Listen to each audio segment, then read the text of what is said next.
Si Don Miguel Tan, ang pinakamayaman marahil na tao sa Pilipinas, ay naghahanap ng karapat-dapat na asawa para sa kanyang anak na babae. Mabilis na kumalat ang balita sa buong kapuluan sa pamamagitan ng lahat ng uri ng media. Ang buong bansa ay walang tigil sa pag-uusap tungkol sa makapangyarihang pamilya Tan at sa tatlong dalaga ni Don Miguel. Hindi mabilang na kabataang lalaki na may pangarap ang nagsumite ng kanilang aplikasyon, at ang bilang ay agad lumampas sa 1,000. Isa sa kanila si Jose Joey Santos, isang gwapong binata mula sa mahirap na pamilya, na sumali lamang sa pag-asang makalakam ng sapat na pera para sa operasyon ng kanyang inang may malubhang sakit.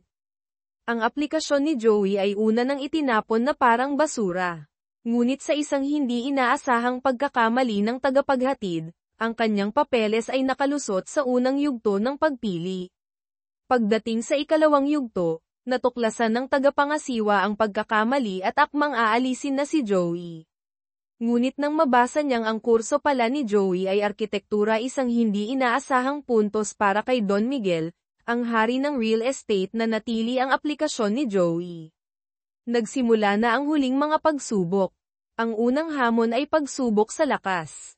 Para kay Joey, na sanay sa mabibigat na trabahong pisikal, ito'y napakadali. Ang ikalawang pagsubok ay gawaing bahay. Ang isang binatang mahirap na tulad niya ay kayang maghugas ng pinggan sa isang iglap, magpako sa dingding na mas madali pa sa paghinga, at ang pagluluto ay hindi na rin problema. Ang pinakamahalaga, kailangang may matatag na braso ang lalaki para may monanan ng asawa gabi-gabi, bagay na kayang-kaya ni Joey. Madali niyang nalampasan ang unang yugto ng pagsubok. Ang mga sumunod na kompetisyon, bagamat mahigpit sa training facility sa Tagaytay, ay hindi rin naging hadlang kay Joey. Sa huli, 5 dekalidad na kandidato na lamang ang nakapasok sa final round. Ang huling pagsubok, ang pinakamabilis na umakyat sa tuktok ng bundok makiling. Kung sino ang unang makarating sa finish line ang magiging manugang ni Don Miguel Tan, isang malaking pag-angat sa buhay. Habang paakyat, nakasalubong ni Joey ang 4 na matatandang babae na nahihirapan. Dahil sa awa, hindi nagdalawang isip si Joey na pasanin sila isa-isa paakyat. Dahil dito, nawala ang pagkakataon niyang maging numero 1. Ngunit, lingid sa kaalaman ng ibang kalahok, ang tunay na pagsubok sa yugtong ito ay ang kabutihang loob. Binalewala ng iba ang paghingi ng tulong ng mga matatanda. Si Joey, dahil sa kanyang gininto ang puso, ang naging pangunahing pagpipilian para maging manugang ng pamilya Tan. Abot kamay na ang tagumpay, ngunit sa mismong sandaling iyon, naisip ni Joey na umatras. Napagtanto niyang mayroon na siyang ibang nagugustuhan, si Liza Gomez, na mabait din sa kanya. Kahit na ang orihinal niyang layunin ay pera para sa operasyon ng ina, naramdaman niyang hindi niya kayang ipagpalit ang pag-ibig sa materyal na bagay. Nang marinig ito ng kanyang matalik na kaibigan, nagalit ito, sinuntok si Joey sa mukha, at ipinaalala ang kritikal na kalagayan ng kanyang ina. Kung aatras siya ngayon, para na rin niyang pinatay ang sariling ina. Natauhan si Joey sa sinabi ng kaibigan at hinarap ang mapait na katotohanan. Hindi nagtagal, tumayo si Joey sa harap ng marangyang mansyon ng pamilya Tan sa Forbes Park. Sa harap ng karangyan, naramdaman niya ang kanyang pagiging hamak, iniisip kung kailan siya magkakaroon ng ganoong yaman. Pagpasok sa loob, ipinaalam sa kanya ni Don Miguel Tan ang sitwasyon, mayroon siyang 3 anak na babae. Ang panganay, si Isabel, 35 taong gulang, ay kara-rating lang sa diborsyo. Ang pangalawa, si Maria Isabel Mil, 31 taong gulang, ay isang leyes at walang ginagawa kundi magpasarap sa buhay. Ang bunso, si Dr. Cristina, ay ang pinakamagaling na estudyante sa medikal na paaralan ng Universidad ng Santo Tomas. Ang mapapangasawa ni Joey ay isa sa kanila. Sakto namang tumunog ang doorbell. Inutusan ni Don Miguel si Joey na buksan ang pinto para salubungin ang kanyang magiging asawa. May kaba sa dibdib, lumapit siya sa pinto. Ngunit pagbukas niya, isang dalaga na may hawak na mannequin ang kanyang nakita. Malamig na nagpakilala ito bilang si Christina, ang bunsong anak, at hindi ang kanyang mapapangasawa. Bago pa makapag-react si Joey, isang palanggana ng pinaghugasan ng paa ang ibinuhos sa kanya mula sa itaas. Nang gabing iyon, hindi pa rin umuuwi ang mapapangasawa ni Joey, kaya't nainip siya. Bigla, isang anino ang dumaan sa likuran niya. Nagulat at natakot si Joey. Maingat siyang lumapit at nakita ang isang babaeng nakaputi na, naghahasa ng kutsilyo, saka humiwa ng malamig na karne at isinubo ito. Gustong tumakbo ni Joey sa takot. Ngunit nang buksan ang ilaw, napagtanto niyang ang panganay na si Isabel lang pala iyon na nagmi-midnight snack.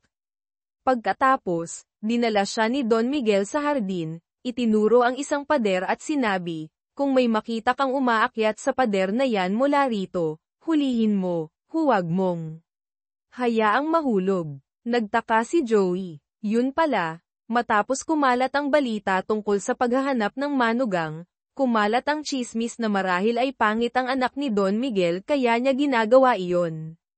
Dahil dito, labis na nahiya at nagalit ang pangalawang anak, si Mil, at lalo pang nagrebelde sa ama. Itinuring naman siya ni Don Miguel na isang bigo, laging naglalakwatsa.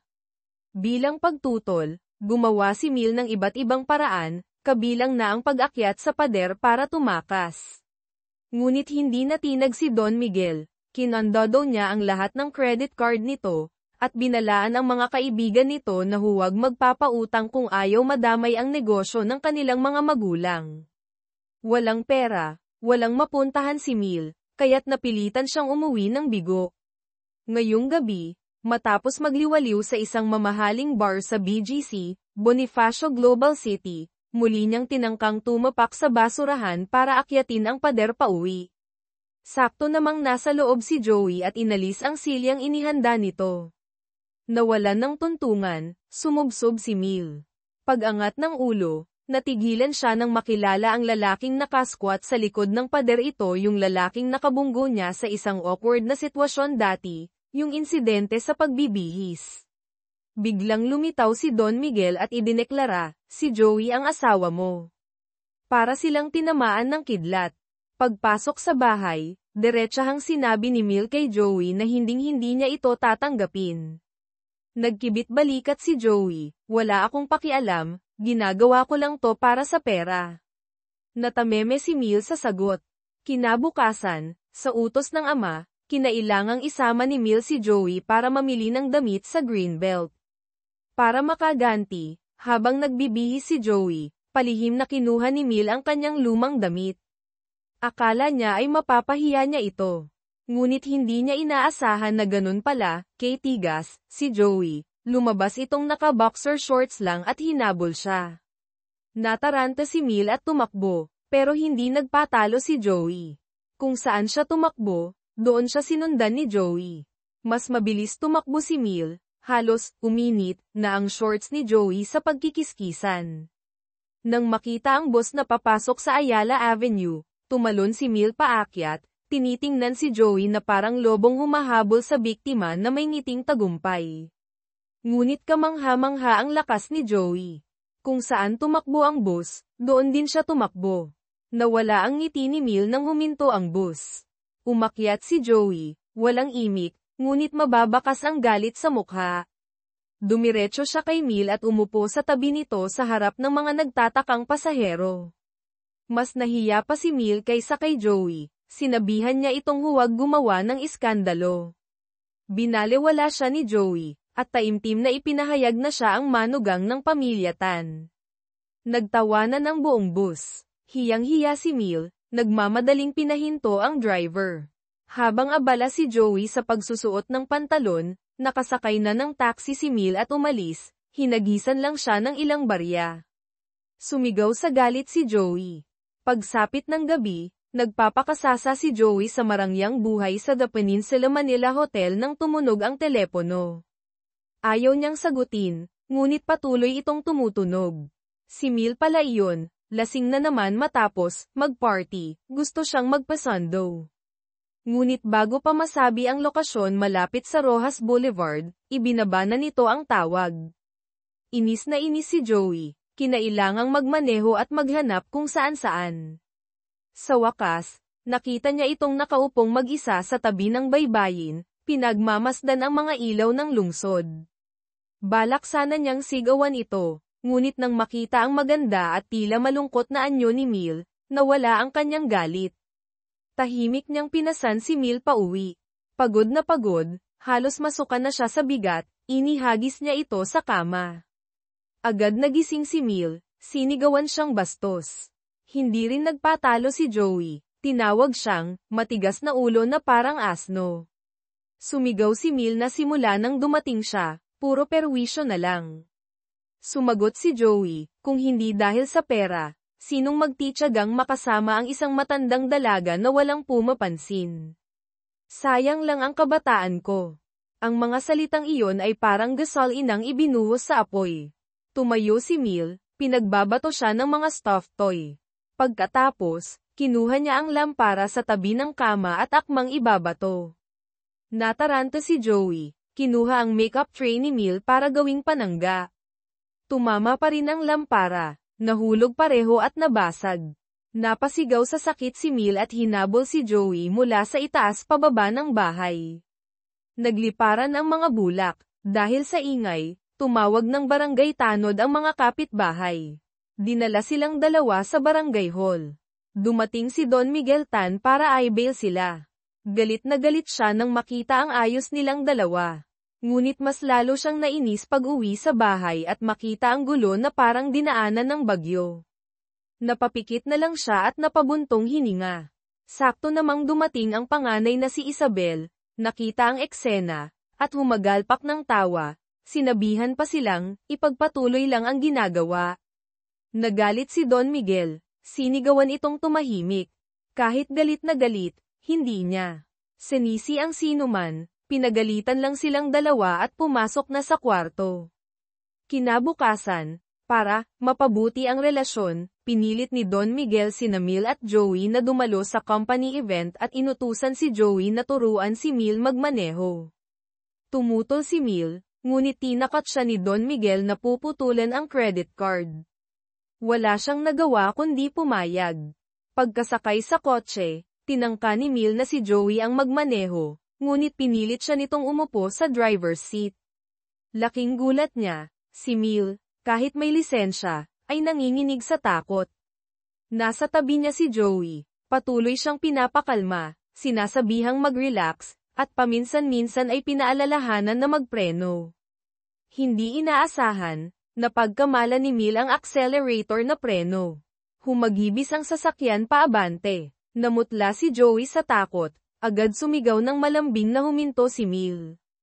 Lumabas ito ng kotse. Naramdaman ni Joey na medyo matigas ang tono niya, akmang susuyuin ito.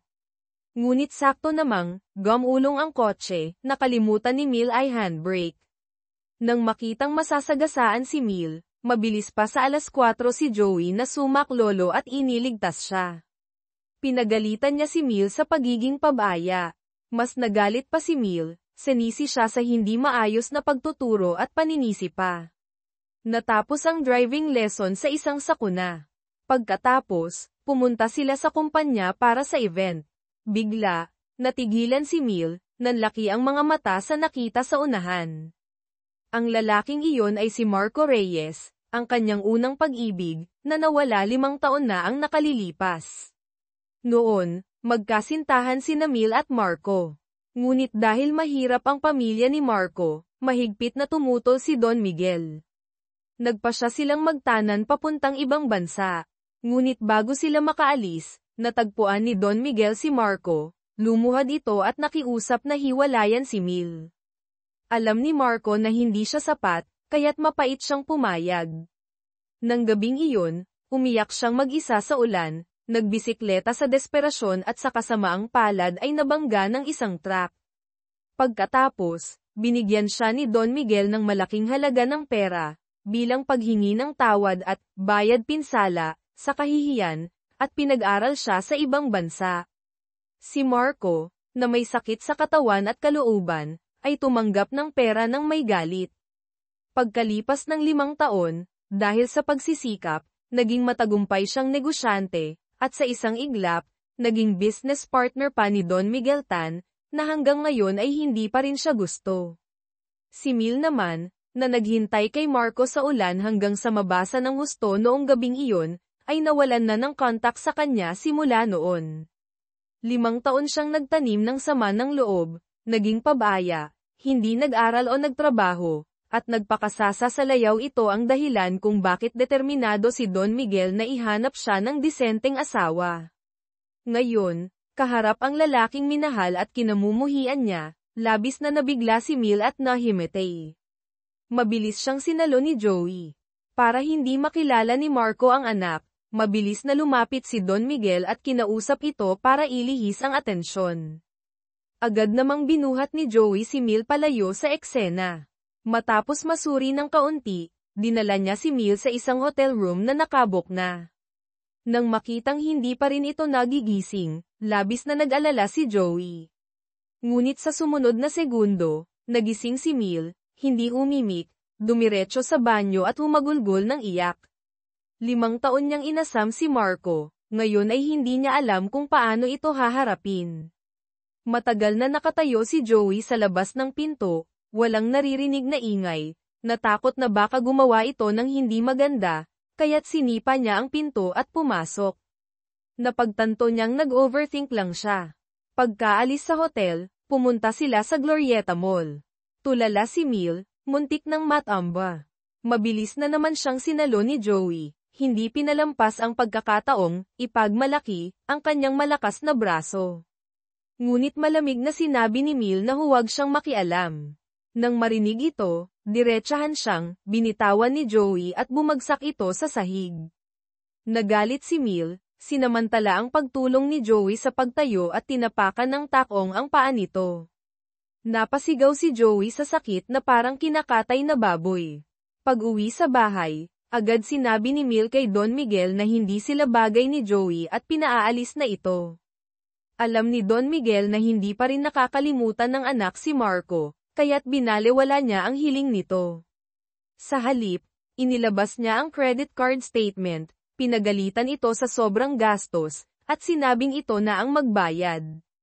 Natakot si Mil. Sa utos ng ama, walang nagawa si Mil kundi sumama kay Joey na magtrabaho sa construction site ng kumpanya sa labas ng Maynila para makabayad ng utang.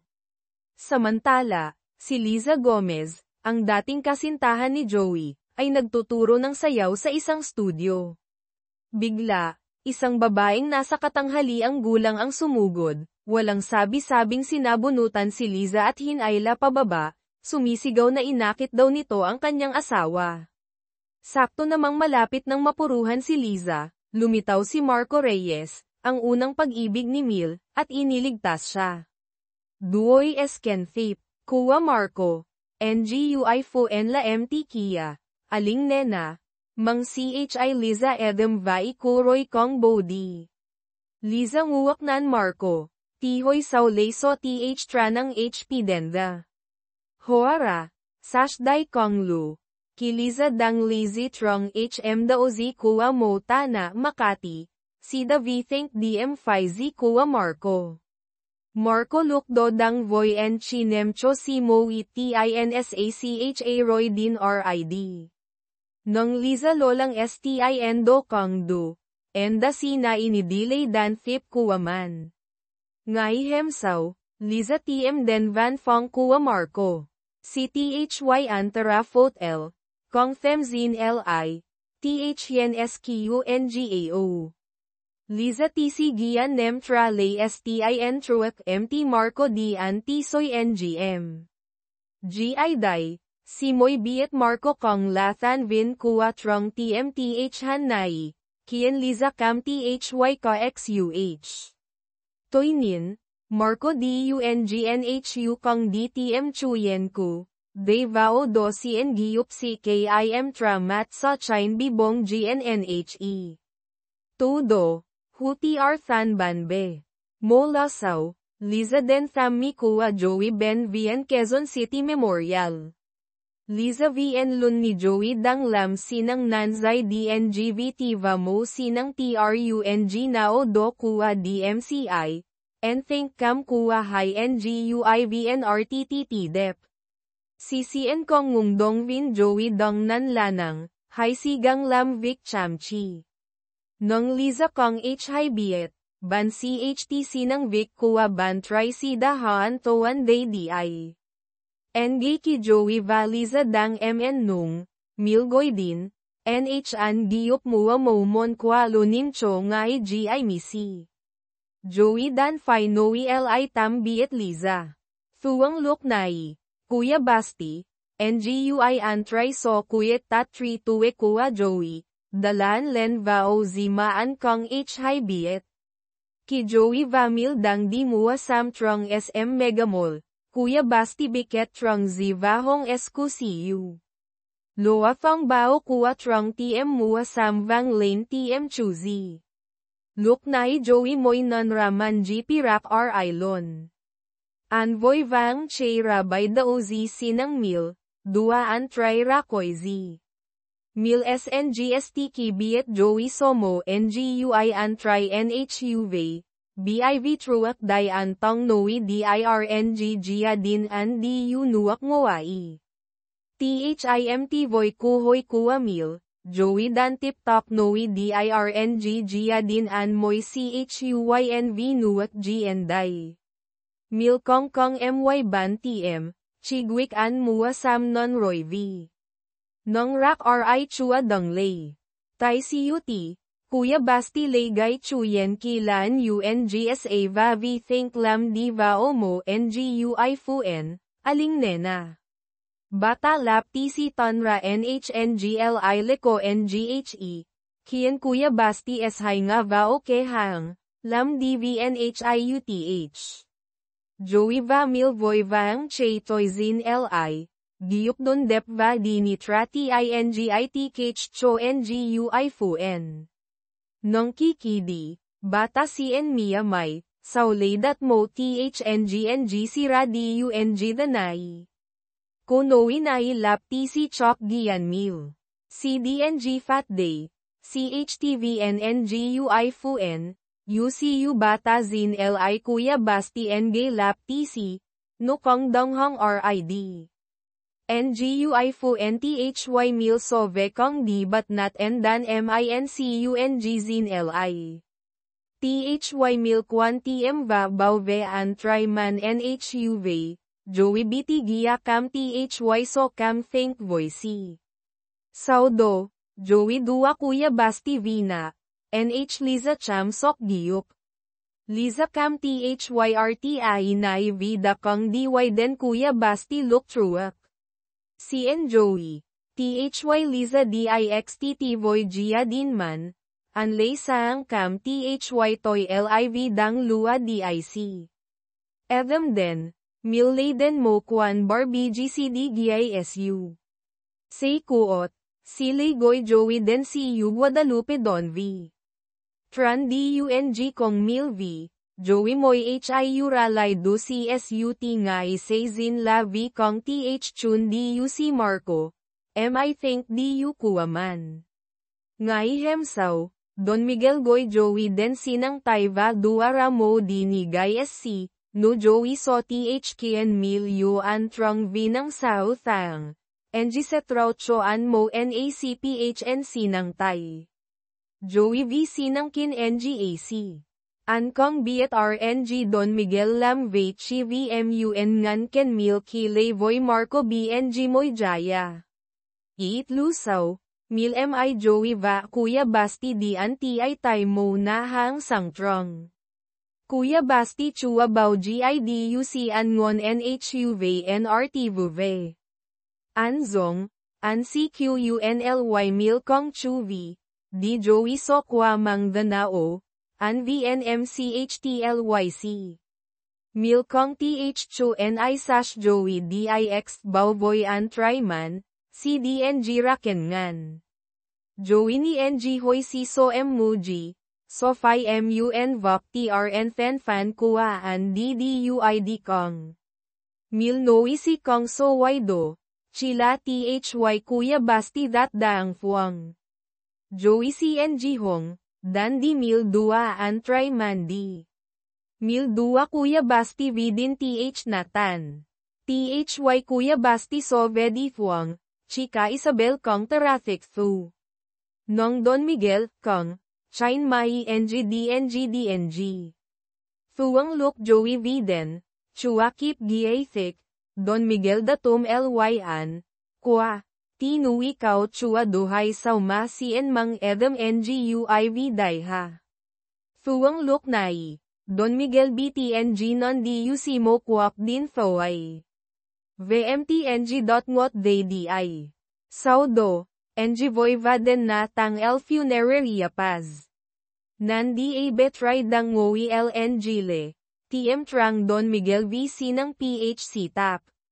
NG Dua Kao Bevina, Lanang NGRIBI, Vihem Nay Chin La Ngay GI Kuwa VNG, Vabasikon Gahid Dang DING na. Don Miguel Dua Kao Bevao na. Kimoy NGUICN Dang NGO nga, NG Thong Bao Dai La Lio, M-Tri Sinang Choka Mikuaho. Tintisi Dong TRI Nai Kian Ka Jia Din Bang Haang. Chika Isabel Vaemu. Christina Lap TC Fan Di Kichliet. Hukong THCHP Non-Vic Choman Dua Conring Vina Duang Vao Ngai GI Mi. Don Miguel Giathik RNG Mikua Leo Vua Kwa Di Trong Mo Tainan. Kau Betty HCS Kong Cien Noi Nao Di Noong TA. DNG Giathik The Nao, Isabel VN Gao Thidi DUIDA Tredi. Thuang Luk Nai, Mil DNG Day. Si Noi Voy Moy NGUIRNG Sida Biet Chuyen Nai Tulu. Truak Ki MT. Misida Biet Vamong MUN Don Miguel Lam NHUV. Misi CNDN Mil High First Day Yet Foxachi MCHP Non Leo, Dong Lam Choco X. Isabel Va Cristina Lap TC Trash Mil Saukong Noi Somhan.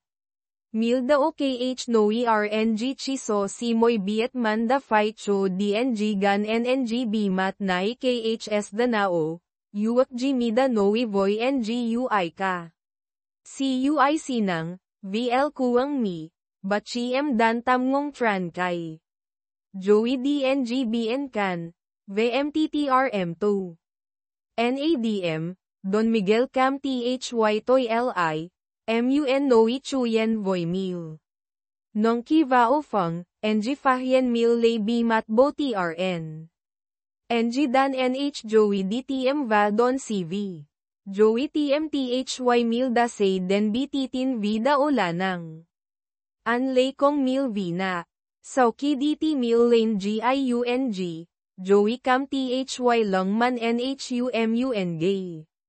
Andin Tat Den RID. Nong NHO Ramil Tong Noi Kong NGUDU Sino Tat Den.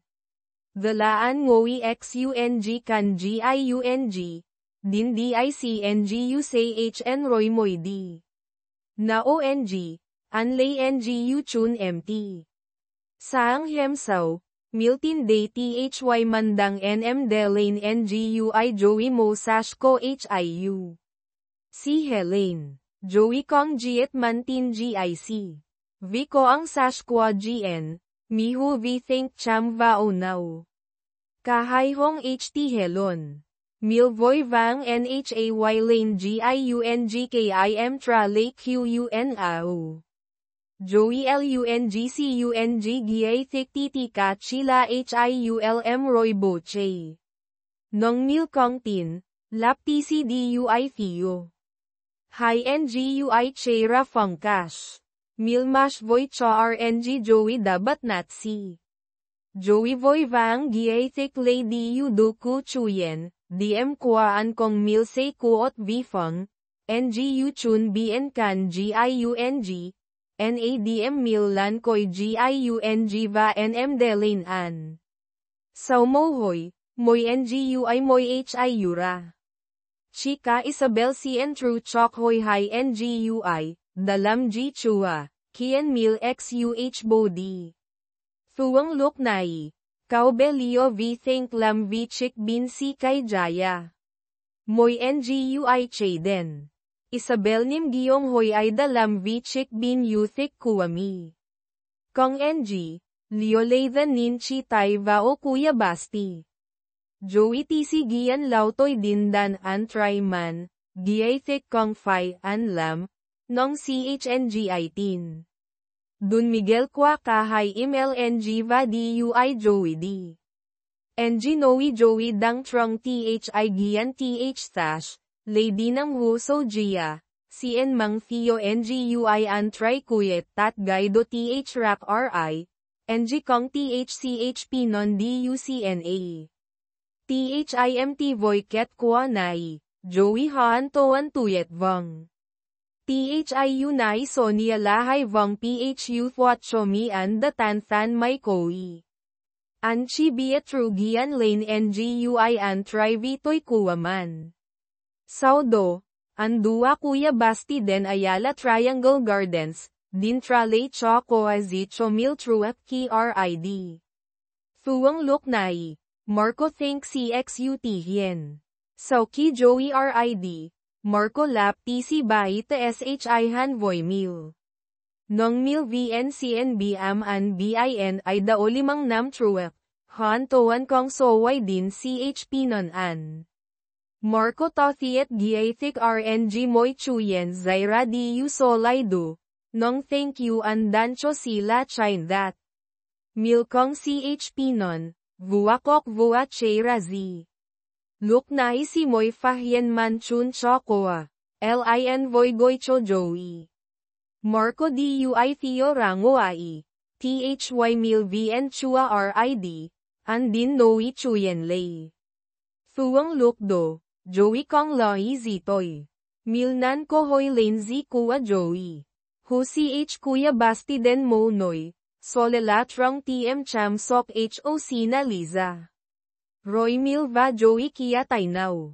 Kong Lusaw, Joey non DUC tin mi an ben think TRNNG.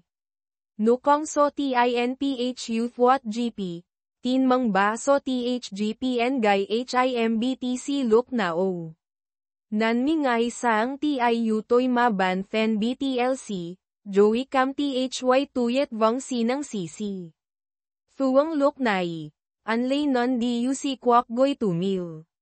Sile DUNGRUU say BT. NH Joey Dendon V. Joey TMTHY mil. Do CD. TDUCNA DUNG. Andang ZBN DUNGD. Giyay kwet NI buon. Kong NG mil kwasay. Layloang cho ang DTHNGV fya Joey. Anhong HT bao si dang lay. Vua giay kwet zong, an kilay, milda DNGN gay sao lang. VMT thang BNG, kahay sinang ngalan XUNG mo sa HBN DUNG. Think HUNGV sinang XUH. Kahay MLNG. Mil NGITHY mi, nuak TIU nong NCGN do. Kahay diu daoot sang va LM. Joey kong CN sash na o ka, lay fai kong miltran long ditip. Hu TM mo na ni NHO, in, GN do di tam RA. Chik ao mil dua cho Joey kwa NHO, kong THMC vua. Mil sinin CUI. Nong Roy sinan THY NHNG vet sotran long Joey. Lanang CCHTD ng lane SM Vachu Thuong Cam.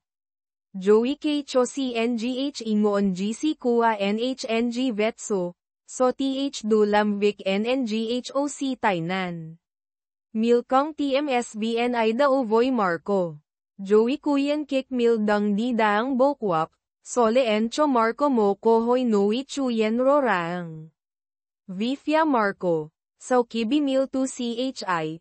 Anroy Vao TM Trang Toy Te, Tham Chidap Vika Goong Trong Kon TC Gian.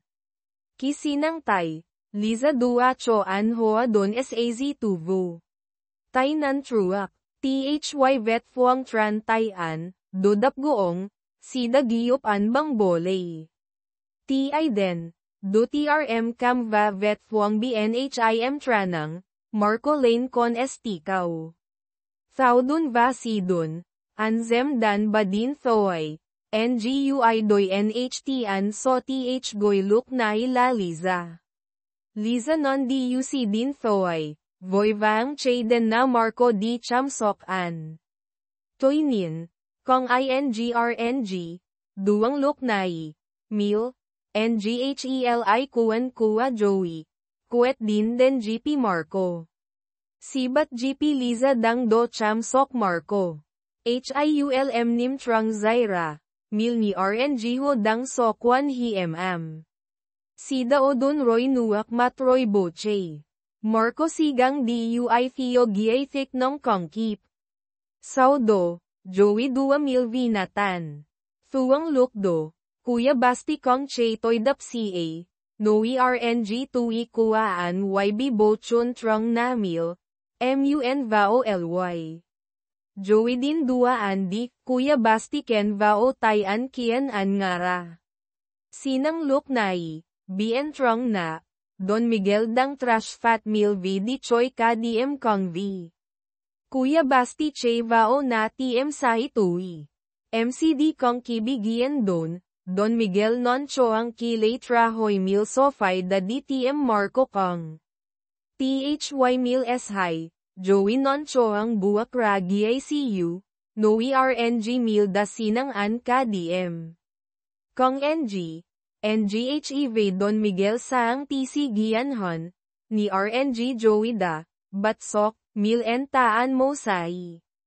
Joey Voy Vang Giathik RNG Mil say Kong Loy ZDUCN Goy an Dendon, Roy Z Bihong GIADUNG, Noi DI, Enhu Fai Ngoai Ka DM. Don Miguel CUIC ng Kong Ngogian. Thuang Lukdo. Kuya Basti TMTHY Chik Tui. Kaubelio Trale Tui Cho An Va Thuan Non Voy Kana RNG Chin Kau Dalam V Chik Binho Hem Truak. Saudo, Joey 2 Kuya Basti V Fong Nitam. Evem Do, Don Miguel Nan THY Contra Leo Va Kuya Basti Dang Nam Tai Now NGU Say. Lanang NG Ngap Tran Kamzuk PHC Tap. Dala Ngai Hem Sao. NG Tap HP Kanale Vatain B, Joey Sechin THCTR Levoy to Sashla NG Vin Con R. Milchet LNG Ki NGHEDI Unai. Toong Lady IDINH na Vizemra La Sodat, Nong Do So Didang. BV Toong Lay Jaw Nim Vumoy Cho Joey, Fai Nuiga, Trong Rao Trong Kun Vin Din TH. Nguwen lo NU anti kong TCP setitihan muang OICH. Joey NGONGUI, Hoy Sao Kong Thu NGUI Lam. Dun Miguel Noe Lam Veditit Kiem TIN, Bao Joey Tilolu. Saudo, Joey BT Dak Di Fai Lama Easy Cho Chika Isabel. Nongki Den Noy. Anfahyen do chin la trong tmth han noi ban gai ko Liza dang lam hun luyen vin. Hon na, Liza chin la hlv ring kuwa Isabel. Joey s hai tot do, dan tin sap bailo. Anvoy vang mun loy zibo che nong biket zi fiasaw. Vao thidim quantrong, milkong xut hiendo. Si Hoy Isabel Lamsaw den DUC Day. Isabel Noe Joey CH Mantoy. Kititi Kanan V Fia Chik Z. Joey da Bien MT. An Li Dong Look Z Fia Sao DCHUYN da Lap TC Loy Z Che TRN. Isabel Kong THYI. LIN Goy Din Cho Joey. Anda Kao Che Zabe. Thong THI. Milkong non ra Liza Chin la NGUI fu NCGP na Marco Hemno. THY Miltaveni NG. Liza Voy Giathik RNGC va Marco Chila ban Bebin THUNG. Hemdosi Chiden Cham Sok Marco BM Mathi. MCD Mil Noi Kong Kwan TM. Nong Trong Lanang CVN So Chu Daudong. Liza Tan Lam Vina. Joey Den Thamsi. Liza Kwa Vumong, Lin Kio An Xung San Na, Din Nhay Lane Ngui Enda. May Monday, Duang Lukdo, Lola Remedios, Ba Kua Liza, XUT Hien. Ba CMCHIDUI Dan Ka Hai Vitoy, Kong DNG Dan. Joey TRV Natan. An THY Kao Be Leo Dang Ngowi Buon Ba. Anhoy Leo So Chuyenji. Leo Noi RNGTRUNGMU Giao Sap TCHC Hot Dong GIH Chomi Va Konsai. Nong Chomi Kua Saban Ka Diu Tre TUI. CN Chokaw, Don Miguel. Dagia. Sakto namang lumabas si Kuya Basti sa sala na hinahanap ang bag niya. Alam ng bunsong si Leo ang nangyari, kaya isinauli niya ang bag kay Kuya Basti at inamin sa pamilya na siya pala ang nakabasag ng florera kanina. Pagkatapos, magkahawak kamay silang bumalik sa kwarto. Gusto sanang ihatid ni Joey ang kapatid pauwi, ngunit hindi niya ito kaya dahil masyadong mabigat si Kuya Basti. Napilitan siyang patulugin muna ito doon. Nang gabi, nakita ni Don Miguel ang bunsong anak na si Leo at si Kuya Basti na magkahawak kamay na natutulog. Sari-saring emosyon ang naramdaman niya. Kaya kinabukasan, tinipon niya ang pamilya at inanunsyong babalik si Joey bilang kandidatong manugang. Natigilan si Mil nang marinig ito. Mukhang totoo nga ang kasabihang swerte sa biyenan, pero hindi pala ganoon kadali. Ang kanyang magiging biyenan ay inutusan siyang mag-alaga ng manok at magtanim ng gulay sa loob ng mansyon. Mas mainam daw ang mga sangkap na galing doon kaysa binili sa palengke. Nagtaka si Joey, tinanong niya si Don Miguel kung bakit hindi na lang kumuha ng katulong. Sinabi nitong para makatipid, at inutos kay Joey na asikasuhin ang lahat. Pagkatapos, naging driver si Joey para sa panganay na si Isabel. Ngunit pagdating nila sa destinasyon, natuklasan niyang iyon pala ang fitness center kung saan nagtatrabaho bilang instructor ang dati niyang kasintahan na si Liza. Lalo pang natakot si Joey nang malaman na si Liza pala mismo ang personal trainer ni Isabel. Natakot siyang mabuking ang kanyang pagkatao kaya't akmang tatakas gamit ang kotse ngunit naipit sa traffic sa likuran. Sa kritikal na sandali, dumating din si Mil. Tinanong niya si Isabel kung paano ito nakarating doon. Sinabi ni Isabel na si Joey ang naghatid sa kanya. Nang tumingin ang lahat sa kotse, wala na si Joey. Hindi siya makita ni Isabel kaya tinawagan niya ito. Sinwerte si Joey na nakaalis ang sasakyan sa likod niya kaya't mabilis siyang nag-start at tumakas. Nakaligtas siya ng walang anumang panganib. Kasabay nito, napagtanto rin ni Mil na si Liza pala ang babaeng nakita niya sa bahay ni Marco noon. Nang makita ang pagdududa ni Mil, nagpaliwanag si Liza na normal lang silang magkaibigan ni Marco at inalagaan lang niya ito noong nagkasakit. Kahit sinabi ni Mil na wala siyang pakialam, may kaunting pagbabago pa rin sa kanyang puso. Pagka-uwi ni Liza mula sa trabaho, binisita siya ni Joey. Sa sobrang tuwa, hinayla niya si Joey sa sahig at akmang dadaganan para makipaglaro. Mabuti na lang, dumating ang lola ni Liza, si Lola Remedios. Kumuha ito ng wales at hinabol silang dalawa dahil sa pagiging hindi disente. Bumalik si Joey sa bahay ng mga tan. Nakita niyang malungkot si Leo. Tinanong niya kung anong problema. Sinabi ni Leo na magkakaroon ng parent-child activity sa kindergarten, pero bata pa ang mga magulang ng ibang bata, samantalang ang tatay niya, si Don Miguel, ay matanda na, pero ang tatay niya, si Don Miguel, ay matanda na, kaya't nahihiya si Leo. Inireport ito ni Joey kay Don Miguel. Pagkarinig, medyo nainis si Don Miguel, pero marahil sa sitwasyon, hindi kay Joey. Habang kumakain ang pamilya, nakaisip ng paraan si Don Miguel, sina Joey at Mil na lang ang kakatawan sa kanya sa school activity ni Leo.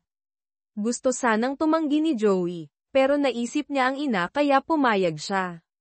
Ayaw din ni Mil, pero natakot siyang makat ang credit card kaya napilitan din siyang sumang-ayon. Pagkatapos, dinala ni na Joey at Mil si Leo sa paaralan para sa aktibidad. Ang galing at sigla na ipinakita ni Joey ay agad kinagiliwan ng mga bata. Napatingin si Mil sa kanya na may kaunting paghanga.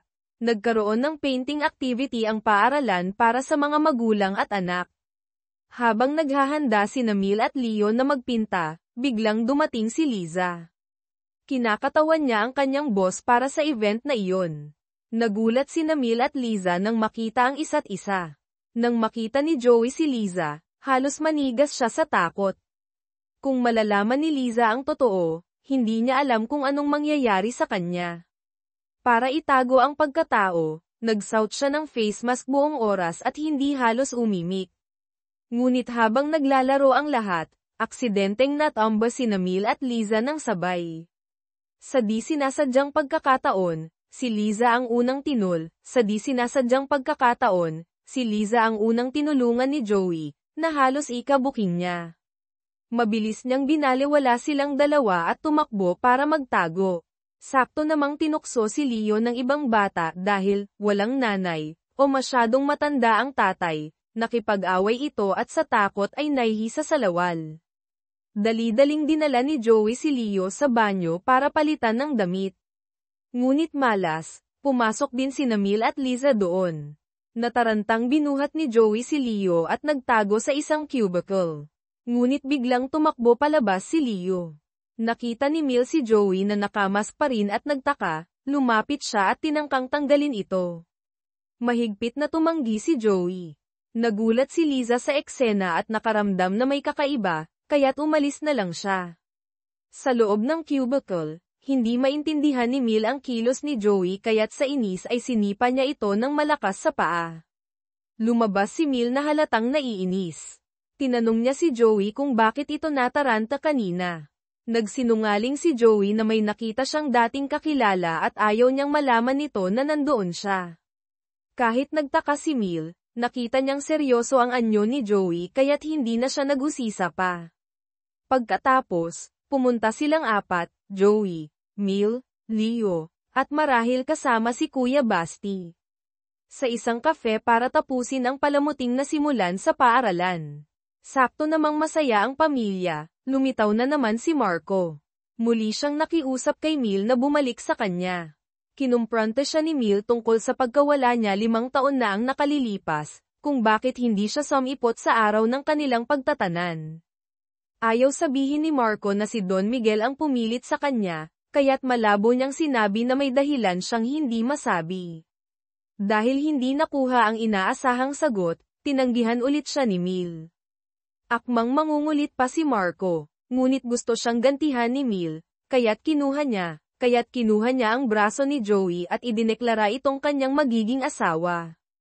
Agad na nawalan ng pag-asa si Marco nang marinig ito, ngunit hindi pa rin siya lubos na naniniwala.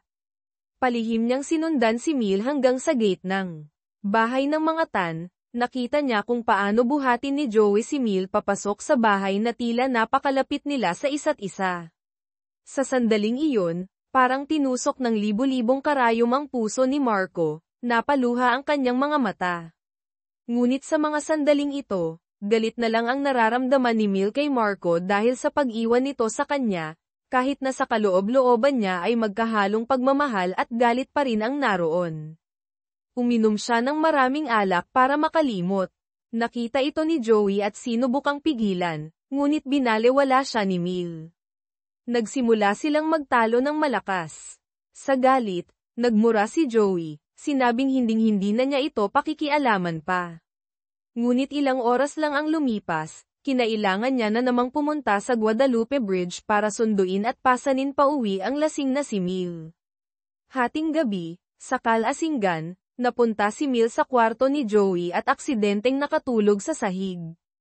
Pagkagising ni Joey kinaumagahan, natapilok siya dito at napahiga sa ibabaw ni Mil. Nagulat si Mil, akmang tatakbo, ngunit biglang natigilan si Joey, saka yumuko at hinalikan siya. Saglit na hindi kumibo si Mil, tila ninamnam ang halik, ngunit mabilis din niyang itinulak si Joey at tumakbo pabalik sa kanyang kwarto. Pareho silang nakaramdam ng matinding hiya at hindi alam kung paano haharapin ang isa't isa. Samantala, lalong naging malapit si Kuya Basti kay Leo. Tinukso sila ng panganay na si Isabel. Hindi inaasahan, umutot si Kuya Basti ng direkta sa mukha niya. Nang maliligo na si Isabel, natuklasan niyang nagtatago sina Kuya Basti at Leo sa kanyang bathtub.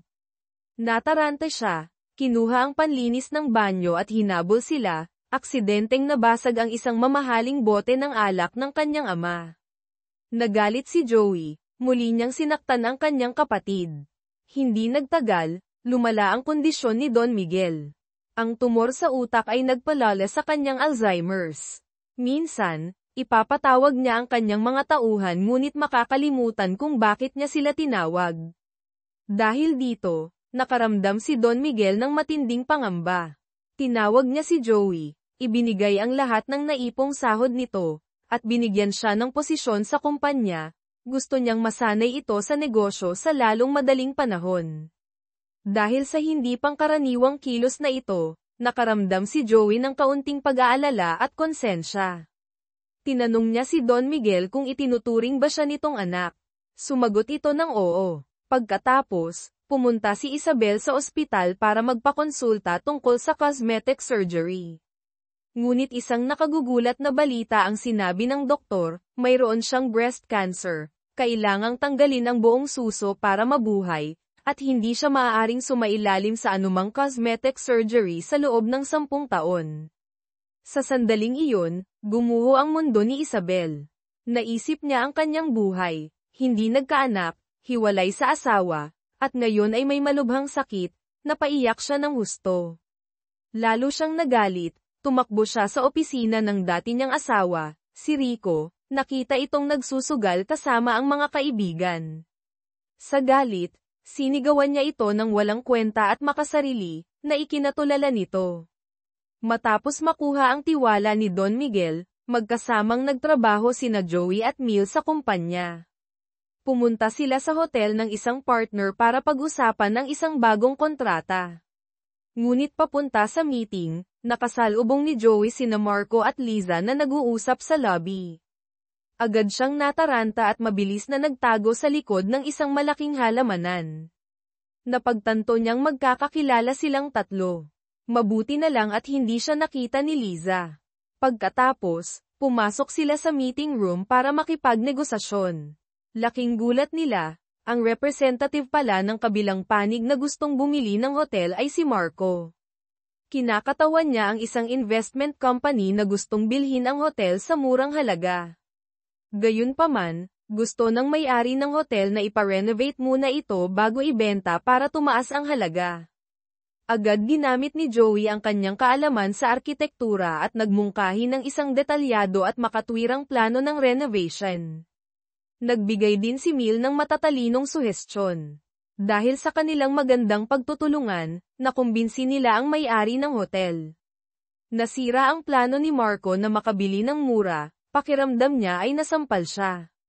Pagkatapos ng negosasyon, akmang aalis na sina Joey at Mil, ngunit pinigilan ni Marco si Mil, gusto niyang makipag-usap ng masinsinan tungkol sa pagbabalikan nila. Nakita ito ni Joey at mabilis na pumagitna. Ngunit sinabi ni Marco na alam niyang hindi naman talaga sila mag-asawa ni Mil. Kaya't nagsimula silang maghilahan kay Mil. Sa huli, nawalan ng balanse si Mil at nahulog sa swimming pool. Nagmadaling tumalon sina Joey at Marco para iligtas siya. Marunong lumangoy si Mil kaya't nakaahon siyang mag-isa. Samantala, sa ilalim ng tubig, biglang pinulikat sa binti si Marco at hindi na makalangoy.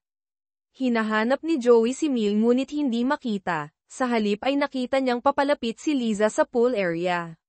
Sa takot na mabuking, mabilis siyang umakyat sa gilid at tumakbo palayo. Nakita ni Liza si Marco na nalulunod, mabilis siyang tumalon para iligtas ito at minasahe ang binti nito. Nakita ni Mil ang eksena mula sa gilid ng pool, lalo lamang siyang nasaktan at naguluhan. Litong umuwi sina Mil at Joey. Hindi nila inaasahan, pagdating sa bahay, may dalawang estrangherong lalaki na naniningil ng utang kay Isabel. Hindi lang sila nanggulo, itinulak pa nila si Mil nang subukan nitong pumagitna. Nagalit si Joey, sumugod para turuan sila ng leksyon. Sumali rin si Kuya Basti, tinulungan si Joey na paalisin ang mga naniningil. Doon lang nalaman ng pamilya ang masakit na katotohanan, hindi pa pala legal na final ang diborsyo ni na Isabel at Rico, marahil dahil pinatagal ni Isabel o sinadya ni Rico, kaya't sa mata ng batas ay mag-asawa pa rin sila. Dahil dito, ang mga pinagkakautangan ni Rico ay kay Isabel naniningil. Ang balitang ito ay isa pang dagok kay Isabel, nabagsak na nga dahil sa cancer. Nagulantang ang buong pamilya nang malaman na may malubhang sakit si Isabel. Hinanap nila siya nang umalis ito sa desperasyon.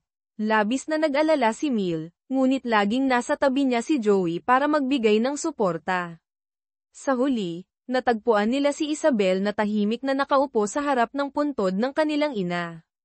Matapos ang matagumpay na proyekto sa hotel at ang insidente sa sakit ni Isabel, kung saan malaki ang naitulong ni Joey, lalo pang tumaas ang tiwala ni Don Miguel kay Joey. Naisip niyang ito na nga ang manugang na hinahanap niya. Ngunit hindi nagtagal, nang bumisita si Mil kay Isabel sa ospital, aksidente niyang narinig ang isang lihim mula sa isang nurse o kamag-anak ng ibang pasyente. Noong araw na dapat silang magtatanan 5 taon na ang nakalilipas, hindi pala nag-back out si Marco. Nagkaroon ito ng malubhang aksidente sa sasakyan papunta sa kanilang tagpuan. Doon lang napagtanto ni Mil na nagkamali siya ng paghusga kay Marco sa loob ng maraming taon. Agad siyang tumakbo para hanapin ito.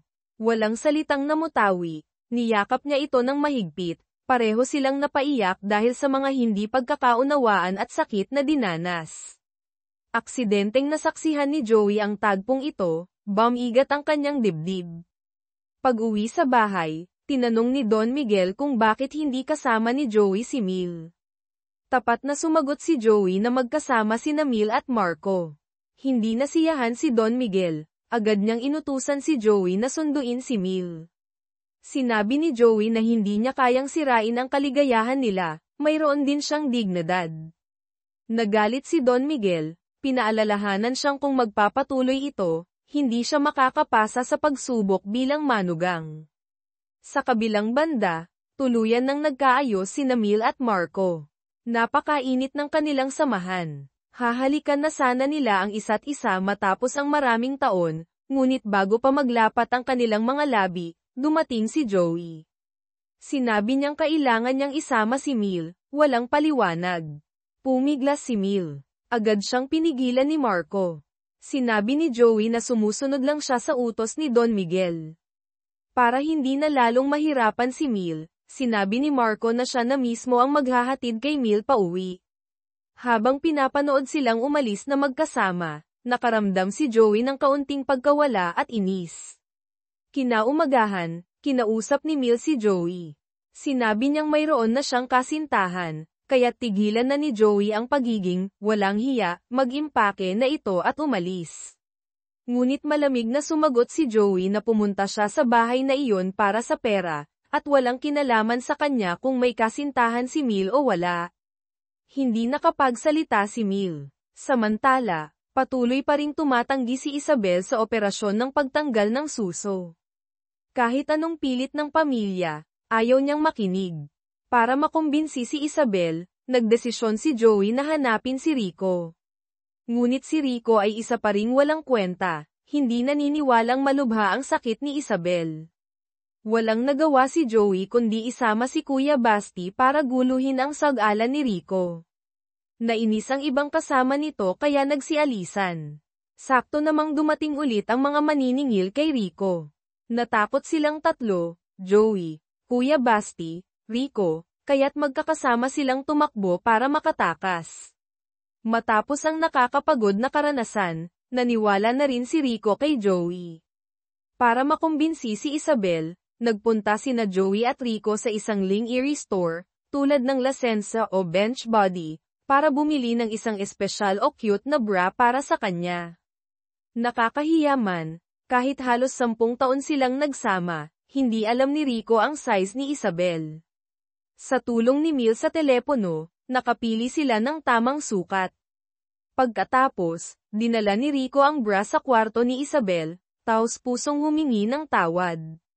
Sinabi niyang hindi mahalaga kung melon o kalamansi man ang dibdib ni Isabel, basta huwag lang siyang sisuko sa pagpapagamot. Matapos makumbinsi ng dating asawa, na antig si Isabel, inanunsyo niyang papayag na siyang magpa-opera. Tuwang-tuwa ang buong pamilya, lalong tumaas ang tingin nila kay Joey. Kahit na unti-unti nang kinikilala ng pamilya si Joey, si Marco pa rin ang nasa isip ni Mil.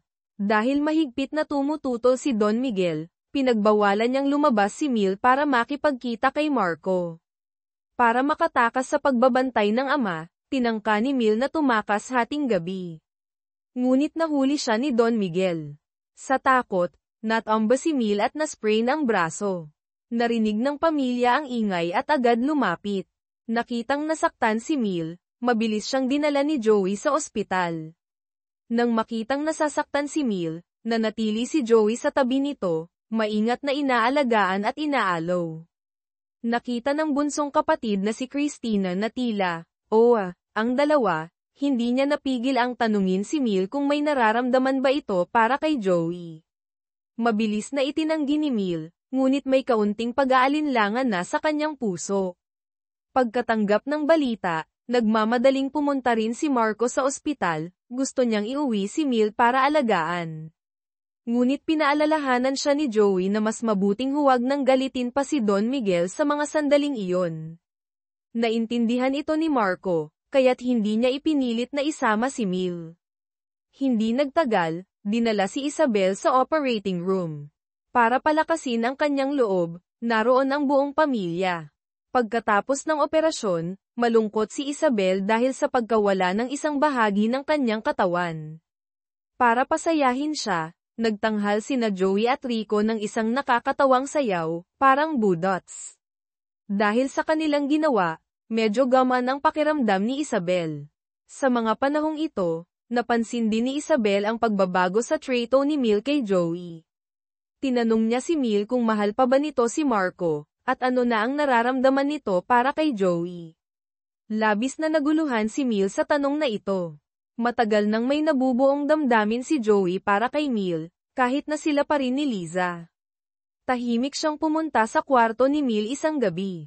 Pinagmasdan niya si Mil na natutulog, saka nagsalita mag-isa, sinasabihan si Mil na alagaan ang sarili, huwag laging malungkot dahil kay Marco, dahil nag-aalala siya kapag ganito ito. Ang hindi alam ni Joey, ang kanyang mga sinabi ay narinig pala ni Mil, na nagtutulog-tulugan o kagigising lang. Kinabukasan, nagpaalam si Joey kay Don Miguel na gusto niyang ilabas si Mil para makapag-relax. Hindi tumutol si Don Miguel, ngunit pinaalalahanan siyang alagaan itong mabuti at huwag magpapaloko. Sumang-ayon si Joey. Pagkatapos, dinala niya si Mil kay Marco. Nagulat sina Marco at Mil sa ginawa niya. Nagdududang tinanong ni Mil si Joey kung anong kalokohan ang ginagawa nito. Ngunit hindi inaasahan, tumalikod si Joey, sinabing umalis na sila agad bago pa siya magbago ng isip. Pagkatapos silang ihatid, nakaramdam si Joey ng kaunting pagkawala, ngunit alam niyang tama ang kanyang ginawa. Pagkatapos, pumunta siya sa bahay ni Liza, balak nang sabihin ang totoo. Ngunit pagpasok niya, nakita niyang naghahanda pala ang lahat, pamilya, kaibigan ni Liza, ng isang surprise birthday party para sa kanya. Napilitan si Joey na itikom ang bibig. Pagkatapos ng party, muling tinangka ni Joey na kausapin si Liza. Ngunit sinadya siyang putulin ni Liza. Dahil may kutob na siyang kung anuman ang sasabihin ni Joey ay sisira sa kanilang relasyon. Nang tangkain siyang halikan ni Liza, umiwas si Joey. Lalong nakumpirma ni Liza na nagbago na nga ang damdamin ni Joey. Sa kabilang dako, masayang namamasyal sina Mil at Marco. Gayunpaman, palaging samasagi sa isip ni Mil si Joey. Naging kakaiba ang pakiramdam niya. Makalipas ang ilang sandali, nagkayayaan ang buong pamilya Tan, kasama sina Joey, Rico, Kuya Basti, na mag-barbecue sa labas, sa mungkahi ni Rico. Habang masaya ang lahat, biglang sumakit ng matindi ang tiyan ni Mil, kailangan niyang magbanyo agad. Tumakbo siya sa pinakamalapit na public toilet, ngunit dahil masakit pa ang kamay niya, hindi niya kayang asikasuhin ang sarili. Mas malala pa, may gumagamit sa loob. Napilitan siyang tawagan si Joey para humingi ng tulong. Nakitang kritikal na ang sitwasyon, walang pag-aalinlangang binuhat ni Joey si Mil at naghanap ng mapagbabawasan. Sa wakas, nakahanap siya ng isang liblib na lugar. Ngunit malas, naipit ang zipper ng pantalon ni Mil. Napilitan siyang humingi ng tulong kay Joey sa napakahiyang sitwasyon. Pagkatapos, pauwi na sila, pinatawa sila ng husto ng makulit na si Kuya Basti. Naging napakasaya ng araw na iyon para sa buong pamilya. Pag-uwi sa bahay, hindi matigil ang papuri ng lahat kay Joey dahil sa kanyang pagiging maalaga at mabait. Habang masaya ang lahat, biglang inanunsyo ni Don Miguel, mahusay na nalampasan ni Joey ang panahon ng pagsubok bago pa ang takdang oras, opisyal na siyang maaaring maging manugang ng pamilya Tan. Nagulantang sina Mil at Joey sa balita. Ngunit sakto sa mga sandaling iyon, nakatanggap si Joey ng tawag mula kay Liza. Sinabi nitong may ipapakilala siyang bagong kaibigan kay Joey. Pagdating ni Joey sa tagpuan, natigilan siya nang makitang ang tinutukoy pala ni Liza ay si Marco. Parehong nagulat ang dalawang lalaki. Ngunit nanatiling kalmado si Marco, kinumpirma niya kay Joey kung totoo bang kasintahan ito ni Liza. Nang makitang nabuking na siya ng tuluyan, hindi nakaimik si Joey.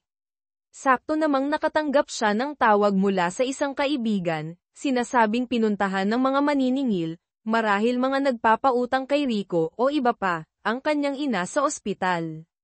Ginamit ni Joey ang sitwasyon, mabilis na nagpaalam at pinaalis si Liza.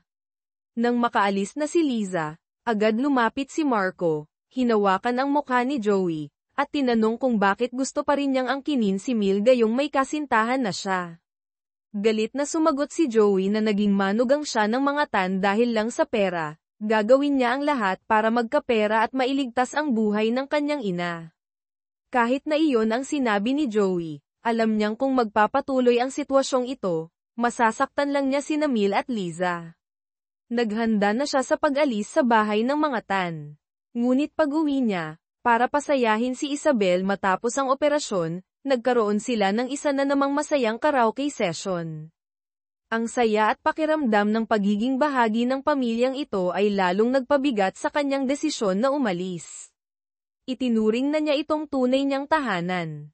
Matapos ang matinding pag-iisip, nagpasya si Joey na iwan na ang pagiging manugang ng mayamang pamilya. Ngunit sa mga sandaling ito, lubos na ang tiwala sa kanya ni Don Miguel. Ibinibigay nito sa kanya ang pinakamasarap na pagkain, at sa pagkuha ng family picture, kahit nahihiya si Joey, pinilit siya ni Don Miguel na sumama. May balak pa itong ipamana kay Joey ang negosyo. Dahil dito, nakaramdam si Joey ng tunay na pressure at takot, hindi siya makahanap ng tamang pagkakataon para sabihin ang kanyang balak. Sa panahong ito, biglang bumisita si Marco kay Don Miguel, humihingi ng permiso na opisyal na ligawan si Mil. Gaya ng inaasahan, muling tumanggi si Don Miguel, matatag na kumakampi kay Joey. Ngunit hindi natinag si Marco, dahil hawak pa rin niya ang sikreto ni Joey. Para mapilit si Joey na sumunod, sinabi ni Marco na ang dahilan kung bakit hindi pa niya ibinubunyag si Joey ay dahil si Joey ang nagbigay daan para magkita sila ni Mil. Ngunit kung magpapatuloy si Joey sa pamamalagi sa bahay ng mga Tan, hindi niya masisigurong hindi niya ibubunyag ang totoo sa lahat. Sa harap ng sitwasyong ito, labis na nahirapan si Joey. Nagpaplano si Don Miguel na magdaos ng engagement para kina Joey at Mil. Hindi sang-ayon si Mil, at sa puso ni Joey, mas lalo siyang tumututol dito. Sa kabilang banda, napansin na ni Liza na may mali kay Joey. Nagtanong siya sa mga kaibigan nito, ngunit patuloy pa ring pinagtatakpan ng matalik na kaibigan si Joey. Napansin ni Liza na matagal nang hindi pumapasok si Isabel sa fitness class. Tinawagan niya ito para kumustahin at nalamang may sakit ito. Nagpasya si Liza na bisitahin ito sa bahay ng mga Tan. Mabuti na lang, nasa labas si Joey kasama si Mil noon para mag-ayos ng kafe, kung hindi ay muntik na siyang mabuking.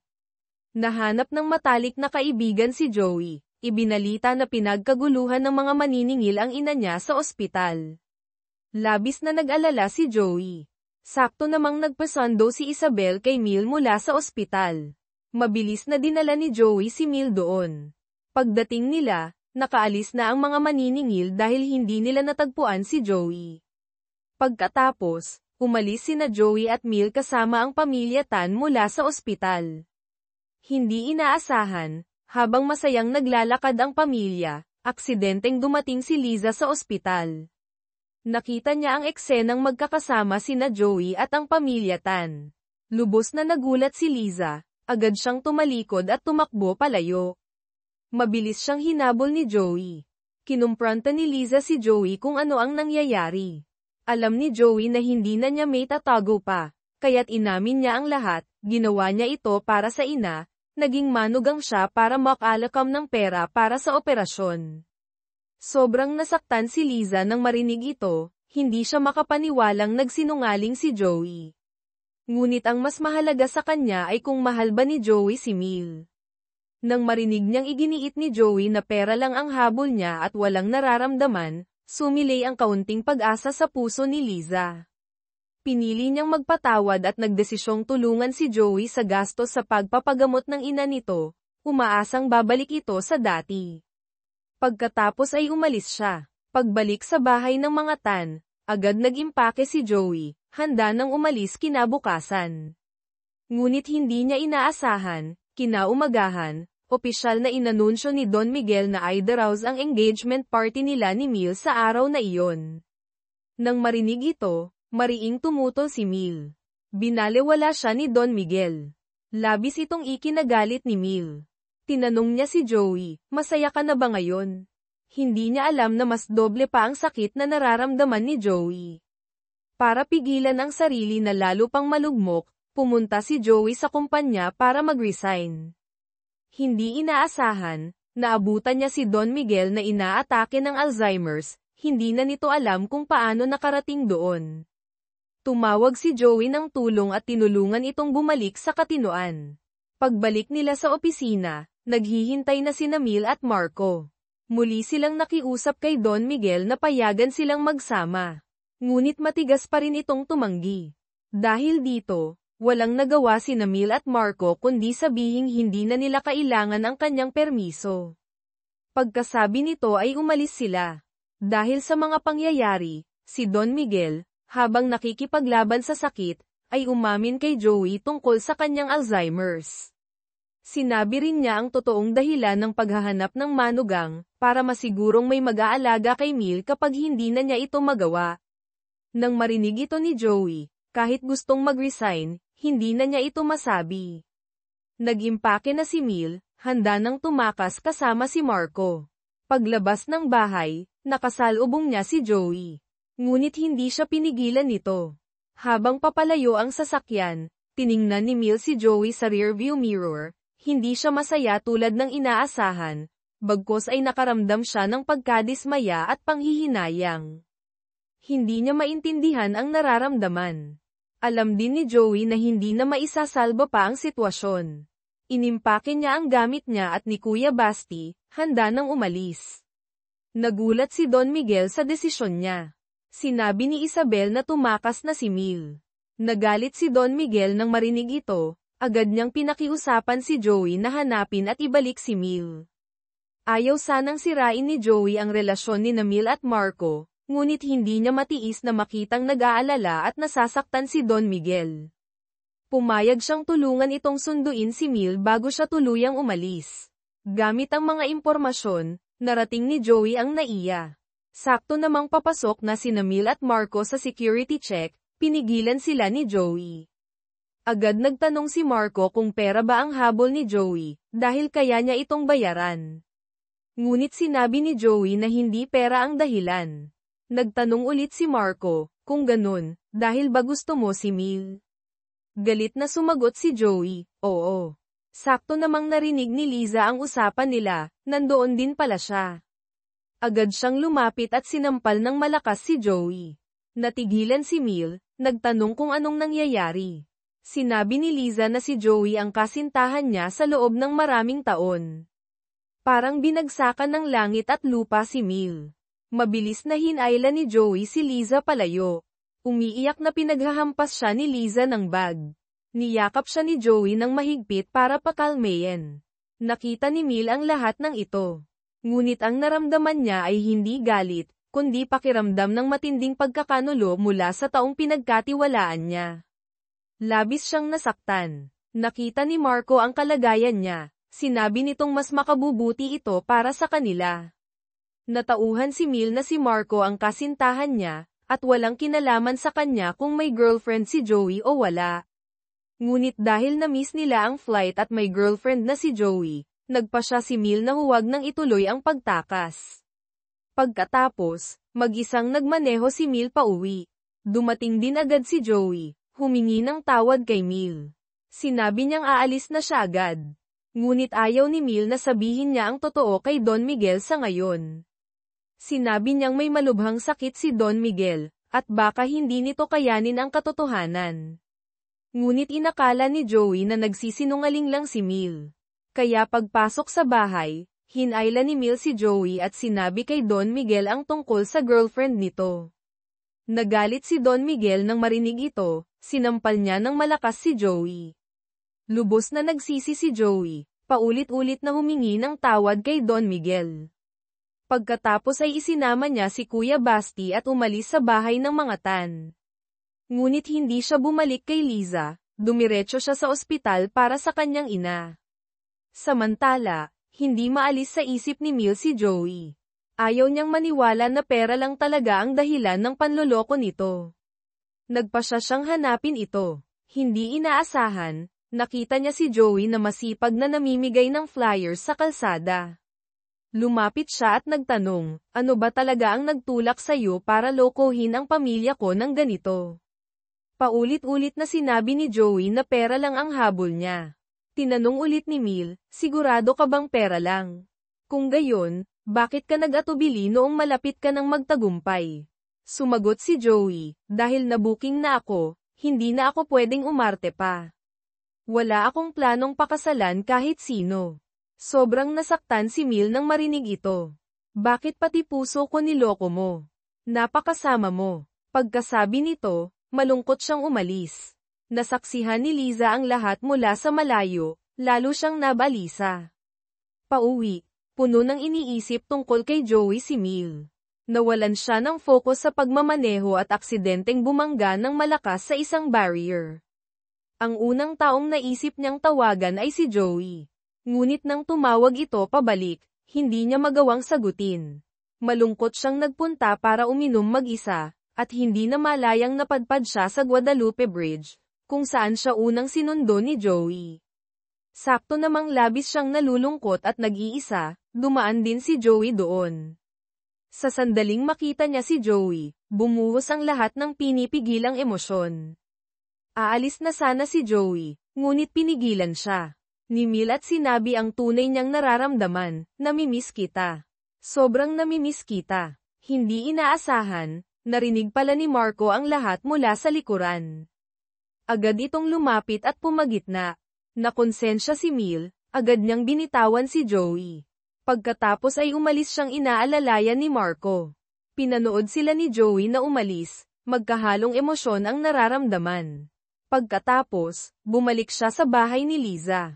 Si Liza naman, marahil ay gustong pigilan si Joey sa paggawa ng kalokohan, ay naghanda ng matutuluyan para sa kanya at kay Kuya Basti. Nagluto pa siya ng pagkain para kay Joey. Nakita ni Joey ang kabaitan ni Liza, na puno ng pasasalamat ang kanyang puso, at pansamantalang isinantabi ang tungkol kay Mil. Si Mil naman ay nanatili sa bahay ni Marco ng gabing iyon. Pagkagising niya, naghanda rin si Marco ng masaganang almusal. Balak sana niyang kausapin si Marco tungkol sa pag-amin niya kay Joey kagabi, ngunit pinigilan siya nito. Sinabi nitong ayaw niyang marinig ang mga pabigla-biglang emosyon, pinili niyang magpatawad at kalimutan na lang ang nangyari. Gayunpaman, pagpapanggap lang pala ito ni Marco. Sa totoo lang, nagpapanik na siya. Para mabawi ang karapatan niya kay Mil, agad niyang hinanap si Joey para kausapin, sinabing huwag na itong lumapit pa kay Mil. Sinabi ni Joey na gusto na lang niyang mamuhay ng maayos kasama si Liza at wala na siyang pakialam sa kanila. Sa kabilang banda, nagpaimbestiga si Don Miguel at nalamang kaya lang pala pumasok si Joey bilang manugang ay para mailigtas ang inang may malubhang sakit. Pinatawad niya si Joey. Pagkatapos, narinig niya mula kay Isabel na mahal na pala ni Mil si Joey. Kaya't kinausap niya si Mil tungkol sa kalagayan ng ina ni Joey. Ipinahayag na handa siyang tanggapin ulit ito. Gayunpaman, alam ni Mil na hindi basta-basta bibitaw si Marco, kaya tumanggi siya. Nakitang labis na naguguluhan ang anak, walang nagawa si Don Miguel kundi kumilos ng mag-isa. Tinawagan niya si Joey papunta sa kumpanya, sinabing handa siyang tanggapin ito pabalik. Tutulungan niya si Joey sa pagpapagamot ng ina nito, basta bumalik lang ito sa kanilang pamilya. Labis na nagpasalamat si Joey nang marinig ito, ngunit hindi pumayag ang kanyang prinsipyo at komplikadong damdamin. Tumanggi siya, ngunit hindi nakaligtas ang iniisip niya kay Don Miguel. Agad nitong ibinunyag na alam niyang nagmamahalan sila ni Mil, sinabihan siyang huwag magmadali sa pagtanggi, umuwi muna at pag-isipang mabuti. Tahimik na umalis si Joey. Kasabay nito, sinamahan ni Mil si Isabel sa ospital para sa follow-up consultation. Sakto namang nakita niya ang isang pasyenteng hirap maglakad. Tinulungan niya itong makabalik sa kwarto. Hindi niya alam na ang pasyenteng iyon ay ang ina pala ni Joey. Nang makita ang hirap na kalagayan ng ina ni Joey, at marahil narinig ang kwento tungkol kay Joey, napuno ng lihim na pagmamahal at awa ang puso ni Mil para sa kanya, lalo siyang nasaktan. Samantala, napansin na ni Marco ang malaking pagbabago sa puso ni Mil. Para matiyak na mapapasakan niya ito, nag-ayos siya ng isang romantikong proposal sa simbahan, tulad ng San Agustin o Manila Cathedral. Ang hindi niya inaasahan ay tahasan siyang tinanggihan ni Mil. Inamin nitong si Joey na ang mahal niya. Lubos na nasaktan si Marco nang marinig ito, nagsimulang tumulo ang kanyang mga luha. Ang kumpanya ni Don Miguel ay nahaharap sa malubhang problema, pagkalugi. Nagpunta siya sa bar para magpakalunod sa alak.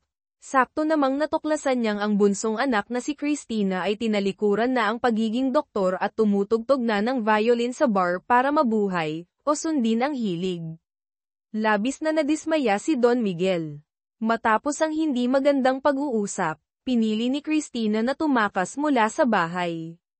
Gayunpaman, hindi pa humuhupa ang isang problema, may dumating na namang bago. Hindi pa nakakabawi si Don Miguel sa pag-alis ni Christina nang makatanggap siya ng tawag mula sa kanyang sekretarya, ibinabalitang tuluyan ng nalugi ang kanyang kumpanya. Nang marinig ang masamang balita, hindi na niya kinaya. Nagdilim ang kanyang paningin at bumagsak siya sa lupa. Umuwi si Mil, nakitang walang malay ang ama, labis siyang nataranta. Mabilis niyang tinawagan si Joey. Sa mga oras na iyon, masayang gumagawa ng kimchi si Joey kasama sina Liza at Kuya Basti sa bahay ni Liza. Ayaw sana niyang sagutin ang tawag ni Mil, ngunit patuloy itong tumutunog kaya't napilitan siyang sagutin. Nang malaman ang nangyari kay Don Miguel, iniwan ni Joey si Liza na tulala at naghandang tumakbo papuntang ospital. Pinigilan siya ni Liza, sinabing huwag siyang umalis. Sinabi nitong kapag lumabas si Joey ng bahay, tapos na sila. Ngunit sa huli, pinili pa rin ni Joey na pumunta sa ospital. Dahil sa suporta ni Joey, unti-unting kumalma si Mil. Hindi nagtagal, ipinaalam ng doktor kay Mil ang kalagayan ng kanyang ama, marahil ay na-stroke o komplikasyon dahil sa stress. Nang malaman, o maalala, na lumalala ang Alzheimer's ng ama, labis na nalungkot si Mil. Gusto sana niyang tawagan ang kapatid na si Isabel, ngunit lumipat na ito kasama si Rico para magpagaling, ayaw niyang istorbohin. Nagpanggap na lang si Joey na kausap si Isabel sa telepono para pag-aanin ang loob ni Mil. Pagkatapos, gusto niyang ibalita sa kapatid na doktor, ngunit nalaman niyang umalis na si Christina at hindi makontak. Kaya't si Joey ang naging tanging sandigan ni Mil sa mga oras na iyon.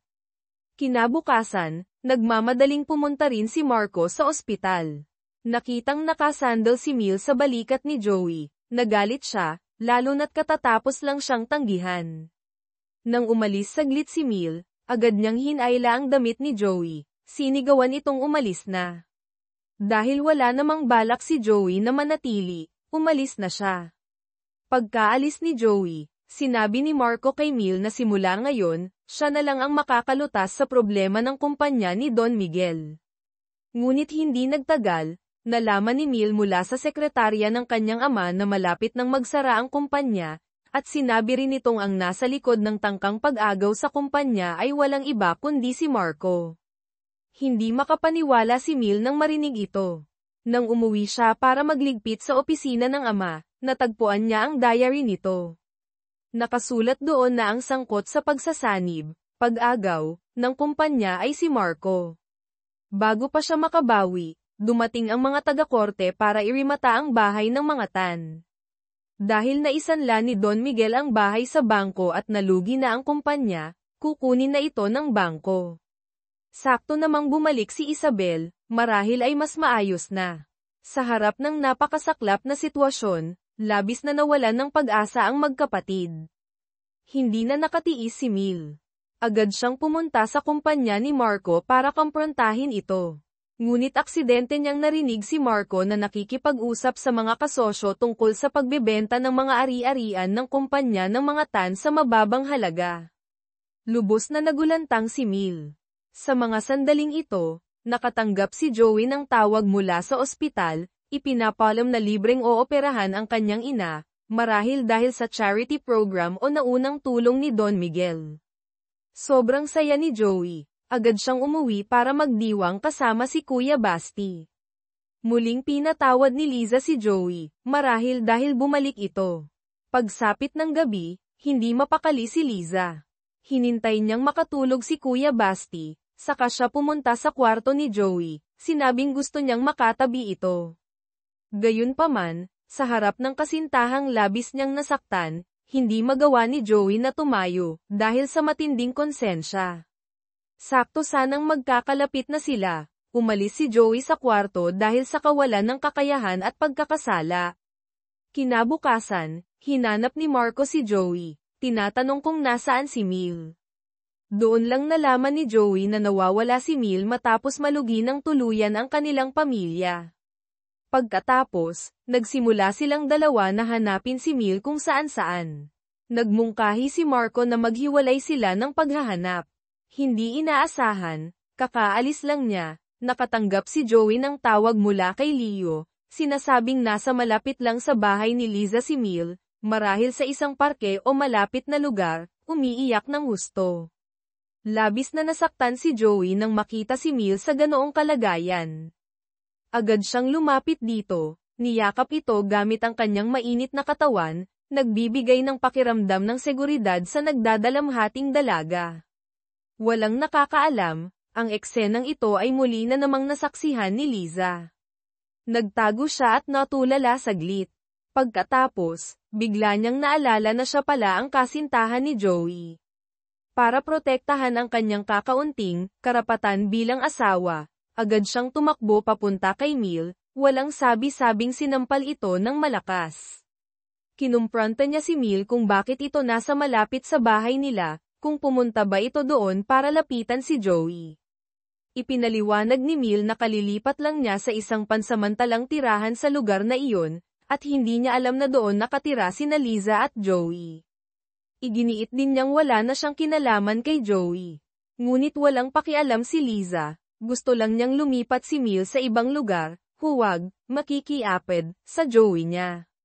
Hindi alam ni Liza na bangkarote na ang pamilya ni Mil. Kahit gustuhin itong lumipat ay hindi niya kaya. Nang makitang hindi niya mapapaalis si Mil, tinawagan ni Liza si Marco para sabihin ang lokasyon nito. Mabilis na rumesponde si Marco, agad nagmaneho papunta sa harap ng bahay ni Liza. Gayunpaman, sa mga sandaling ito, napakalamig ng pakikitungo ni Mil sa kanya, dahil nalaman na ni Mil na si Marco ang nasa likod ng pagbebenta ng kumpanya ng kanyang ama. Labis na nasaktan si Marco, dahil ang totoo ay sinusubukan niyang iligtas ang kumpanya ng ama ni Mil, sa pamamagitan ng pagbili at muling pag-aayos nito, kahit na tila malupit ang paraan. Ngunit kahit anong paliwanag niya, hindi naniwala si Mil. Naniniwala siyang bumalik si Marco para maghiganti. Sa huli, isinauli ni Mil ang singsing, na marahil ay ibinigay ni Marco dati, at tuluyang nakipaghiwalay. Sa harap ng ganitong kinalabasan, labis na nasaktan si Marco. Nag-inom siyang mag-isa. Nakita siya ni Liza, sinubukang payuhan ngunit walang naitulong. Kasabay nito, dahil sa pagkalugi, hindi na tulad ng dati ang kalagayan ng pananalapi ni Mil. Kinailangan niyang maghanap ng trabaho kahit saan. Ngunit dahil nasanay siyang pinalaki sa layaw, wala siyang karanasan. Sa huli, napilitan siyang magtrabaho bilang part-time na ka-era sa isang supermarket, tulad ng SM Hypermarket o Per Eagle. Ngunit bilang isang senyorita, paano niya mahahawakan ng maayos ang ganoong trabaho? Halos walang nabebenta sa isang araw, at ang kapatid niyang si Leo ay laging naglalaro at nanggugulo sa supermarket. Natanggal si Mil sa trabaho pagkatapos lang ng ilang araw. Pag-uwi sa kanilang maliit na inuupahan, hindi rin siya pinatahimik ng amang may sakit. Malala na ang Alzheimer's ni Don Miguel, hindi na siya nito nakikilala, laging nagagalit sa kanya at nagbabasag ng mga gamit. Sa harap ng sunod-sunod na dagok, labis na nanlumo si Mil. Nangako si Joey kay Liza na hindi na niya muling makikita si Mil, ngunit nang malaman niya kung gaano kahirap ang buhay nito, hindi niya natiis.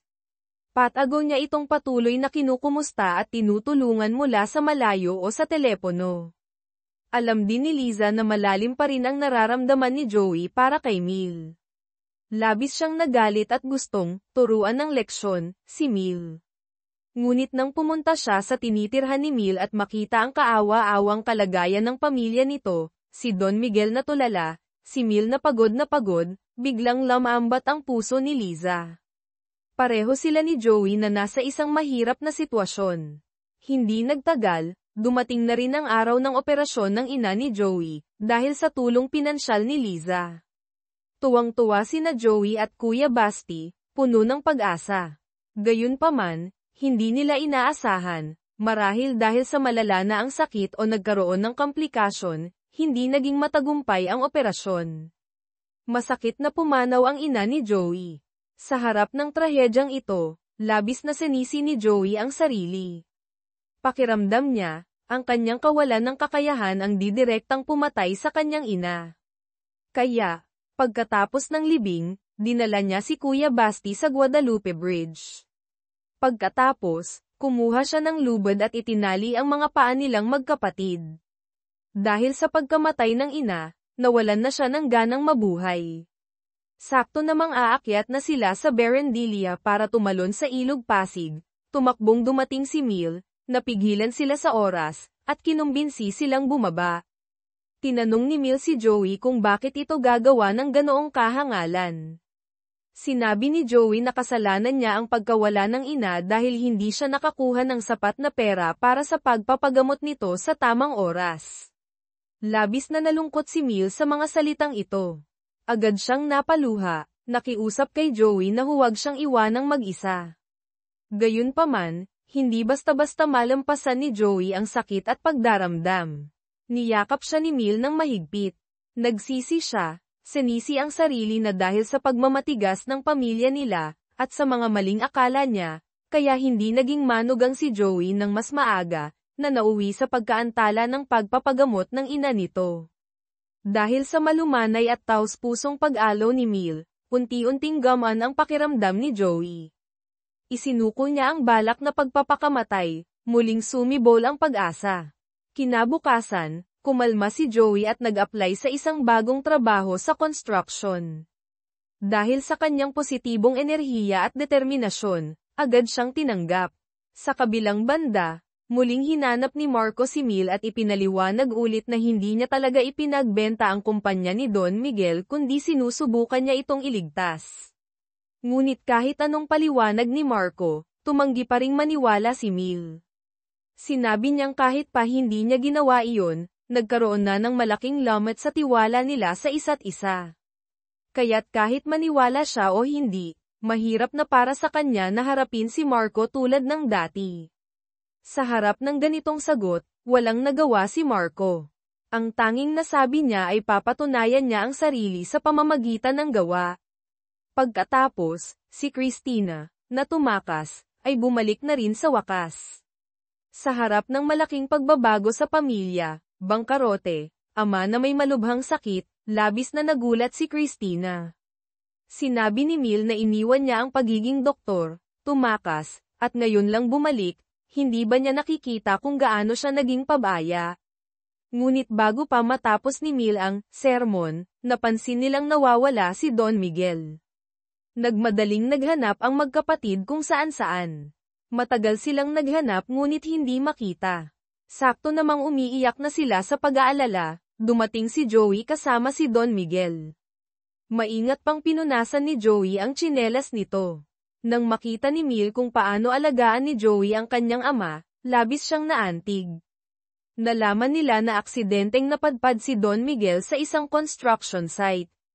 Nang makita ng mga trabahador ang matandang naliligaw, tinawagan nila si Joey. Sa wakas, muling nagkasama-sama ang pamilya sa isang mapayapang hapunan. Pagkatapos ng panandali ang kaligayahan, sinabi ni Mil kay Joey na huwag na itong pumunta pa para maiwasan ang awkward na sitwasyon, dahil kina Liza at Marco. Ngunit malinaw na kay Joey ang nararamdaman niya. Ayaw na niyang magpatuloy sa ganitong gusot. Nagpasya siyang tuluyan ng makipaghiwalay kay Liza. Nahirapang tanggapin ni Liza ang biglaang pagbabago. Isinambat niya ang lahat ng pag-aalaga niya sa pamilya ni Joey noon, umaasang magbabago ang isip nito. Ngunit sa mga sandaling ito, ang puso ni Joey ay nasa iba na, desidido na siya. Kahit anong pilit ni Liza ay walang nangyari. Sa huli, napilitan siyang tanggapin ang mapait na katotohanan. Matapos makipaghiwalay kay Liza, opisyal nang lumapit si Joey kay Mil. Dahil sa pagmamahalan at determinasyon nilang dalawa, unti-unting bumuti ang buhay ng pamilya Tan, kahit mahirap. Nakita ni Marco ang lahat ng ito. Labis siyang nalungkot. Matapos uminom, nagpunta siya sa harap ng bahay ni Liza. Dahil alam niyang sa mga sandaling ito, tanging ang kapwa nasaktan ang makakaintindi sa isa't isa. Pagkatapos, si Liza, marahil sa huling desperadong hakbang, ay pumunta kay Mil, biglang lumuhad sa harap nito, nakiusap na iwanan na si Joey. Labis na nagulat si Mil nang makitang ang karibal ay lumuluhod sa harap niya. Tumayo si Liza, inamin ang pagkatalo at ang sakit ng pagkawala ng minamahal. Samantala, muling hinikayat ni Mil si Christina na bumalik sa pagiging doktor. Ngunit sinabi ni Christina na ang pagtugtog ang pinili niyang buhay, mariin siyang tumanggi. Alam ni Mil na naglakbay si Christina kasama ang kasintahan nitong si RJ habang may sakit ang ama nila. Lalong nagalit si Mil. Tinanong niya si Christina kung iniwan ba nito ang propesyon dahil sa lalaki. Sinabi ni Christina na desisyon niya iyon at walang kinalaman ang lalaki. Lalong tumindi ang alitan ng magkapatid. Nakita ni Joey ito at gumanap bilang tagapamagitan, sinubukang ayusin ang kanilang relasyon. Nahanap ni Joey si RJ, ang kasintahan ni Christina, ikinwento niya ang mga nangyari sa pamilya Tan. Labis na nag-alala si RJ para kay Christina nang malaman ang lahat.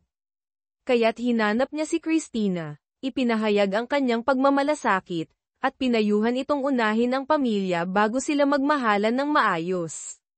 Kasabay nito, lalong tumibay ang relasyon ni Mil at Joey. Madalas siyang sumandal sa balikat nito para maibsan ang pagod sa buhay. Pagkatapos, muling nagpakita si Marco kay Mil. Nang makitang malamig pa rin ang pakikitungo nito sa kanya, walang nagawa si Marco kundi sabihin ang tunay na dahilan ng pag-alis niya 5 taon na ang nakalilipas, si Don Miguel mismo ang lumuhad at nakiusap sa kanya na iwanan si Mil.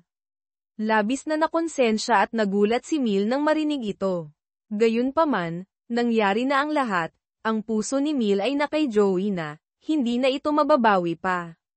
Nakapagpaumanhin na lamang siya kay Marco nang may luha sa mata. Lubos na nagsisi si Marco, bakit hindi niya sinabi agad? Gusto niyang humingi ng isa pang pagkakataon, ngunit niyakap lang siya ni Mil bilang huling paalam ng isang kaibigan, sinabing huli na ang lahat para sa kanila. Hindi pa rin sumuko si Marco. Muli niyang pinuntahan si Joey, ipinakita ang isang pagsusuri ng kasalukuyang hirap na kalagayan ni Mil, walang trabaho, kailangang alagaan si Leo at ang amang may Alzheimer's. Si Joey ay isang ordinaryong construction worker lang, na may inaalagaan pang kapatid na may kapansanan. Maghihirap lang daw si Mil kung sasama ito kay Joey.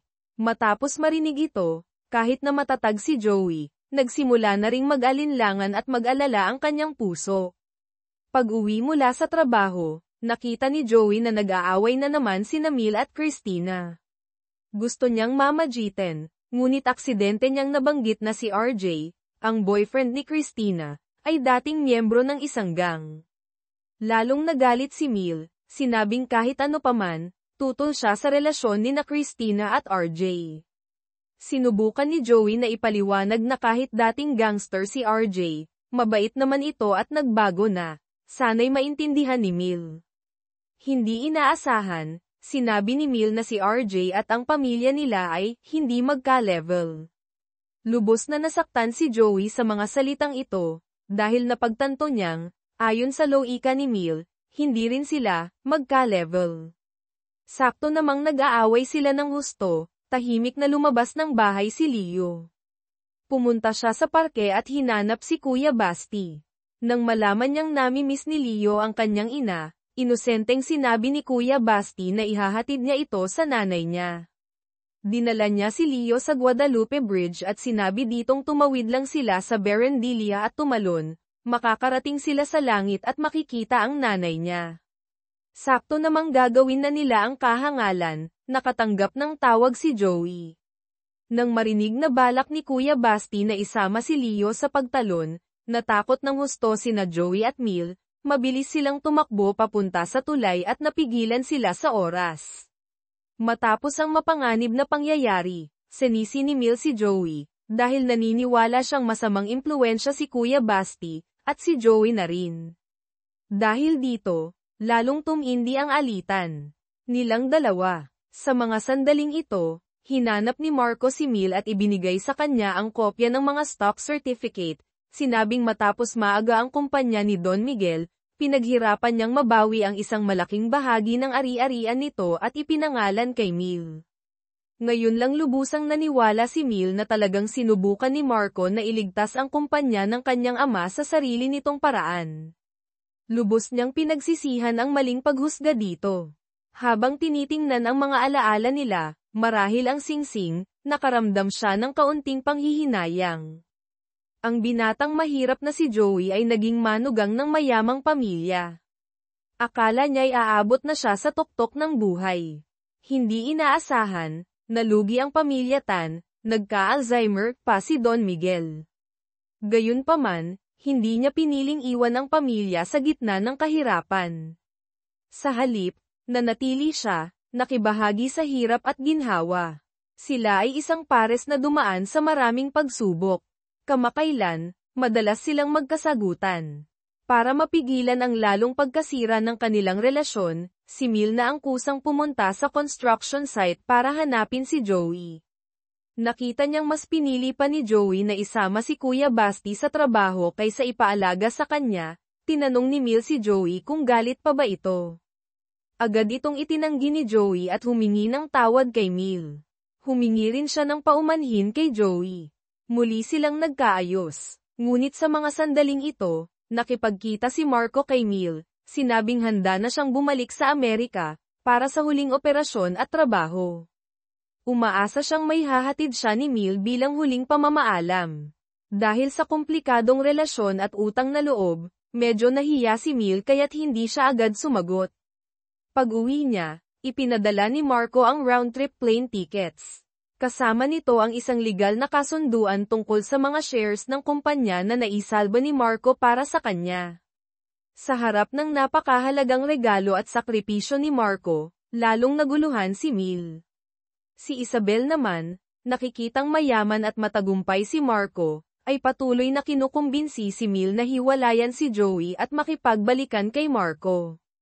Kinausap din ni Isabel si Joey, sinabing kahit nagpapasalamat siya sa tulong nito, mahirap talaga ang sitwasyon nila ngayon. Kung ikukumpara kay Joey na walang matibay na pundasyon, si Marco ang pinakamagandang pagpipilian para sa kinabukasan ni Mil. Umaasa siyang maiisip ni Joey na magparaya para kay Mil. Alam ni Mil na babalik si Marco sa Amerika hindi lang para protektahan ang ari-arian niya kundi para rin sa huling operasyon dahil sa aksidente 5 taon na ang nakalipas aksidenteng nangyari dahil din sa kanya. Dahil sa dalawang bagay na ito, lalong nakaramdam ng pagkakautang at simpatsya si Mil.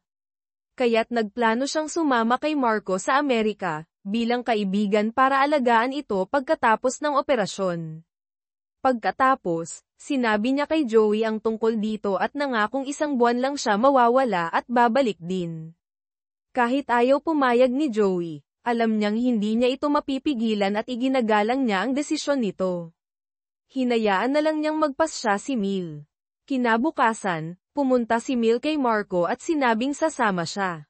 Tuwang-tuwa si Marco nang marinig ito. Agad niyang isinama si Mil para mamili. Dinala niya si Mil sa isang 5-star restaurant. Ngunit sa buong panahon na iyon, laging wala sa sarili si Mil, si Joey ang nasa isip niya. Simula nang malaman ni Joey na sasama si Mil kay Marco papuntang Amerika, hindi na siya mapakali, ngunit wala siyang magawa kundi magtrabaho at minsan ay uminom para makalimot. Sa mga sandaling ito, nakatanggap siya ng tawag mula sa direktor ng ospital. Yun pala, ang nagbayad ng lahat ng gastos para sa matagumpay na operasyon ng ina niya ay si Don Miguel, bago pa ito magkasakit ng malala at malugi. Para hindi masayang ang hangarin ni Don Miguel, naalagaan niya si Mil at mamuhay ng maayos, nagpasya si Joey na magpakatatag, gumawa ng mabuti para patunayan ang sarili kina Mil at Don Miguel. Para seryosohin ang karera sa arkitektura ng walang sagabal, pansamantala niyang inilagay si Kuya Basti sa isang daycare facility para sa mga may kapansanan, saka nagsimulang mag-aral ulit at maghanda para sa board exam ng arkitektura ng masigasig. Sa kabilang banda, nagkasakit si Mil, mataas na lagnat, bago ang araw ng pag-alis nila papuntang Amerika. Maingat siyang inalagaan ni Marco. Ngunit habang nahihirapan sa lagnat, palagi niyang tinatawag ang pangalan ni Joey. Labis itong ikinasakit at ikinainis ni Marco. Kahit may sakit pa si Mil, ipinilit pa rin ni Marco ang plano niyang dalhin ito sa NAIA para lumipad papuntang Amerika. Habang nasa biyahe, si Joey pa rin ang nasa isip ni Mil. Sa huli, hindi na natiis ni Marco. Napagtanto niyang hindi na talaga sa kanya ang puso ni Mil. Ibinalik niya si Mil sa bahay. Dahil may pag-ibig na tinatawag na pagpapalaya, nagpasya siyang huwag nang pilitin pa si Mil. Tahimik na nagtapos ang lahat sa kanila.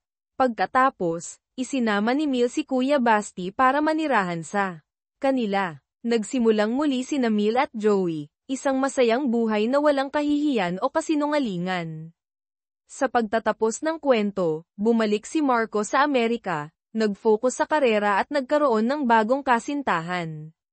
Naka-move on na rin si Liza at nakahanap ng sariling kaligayahan. Lalong naging kumpiyansa sa sarili si Joey. Nagtagumpay din si RJ na iwan ang dating barkada, naghanap ng matinong trabaho, at opisyal nang naging kasintahan ni Christina, na marahil ay bumalik na sa medisina o nakahanap ng sariling landas. Nalampasan ni Joey ang sarili, nagsikap ng husto at nagtayo ng isang maliit na construction company. Ipinangalan ito katulad ng dating kumpanya ni Don Miguel bilang pag-alaala. Ang kanyang unang empleyado ay si RJ, ang kasintahan ni Christina. Sa dulo ng pelikula, ang buong pamilya Tan, Don Miguel, Isabel, Mil, Christina, Leo, kasama sina Joey at Kuya Basti, at si RJ, ay magkakasamang nalampasan ang lahat ng pagsubok, namumuhay ng hindi man kasing yaman ng dati ngunit puno ng pagmamahalan, kalayaan, at lubos na kaligayahan.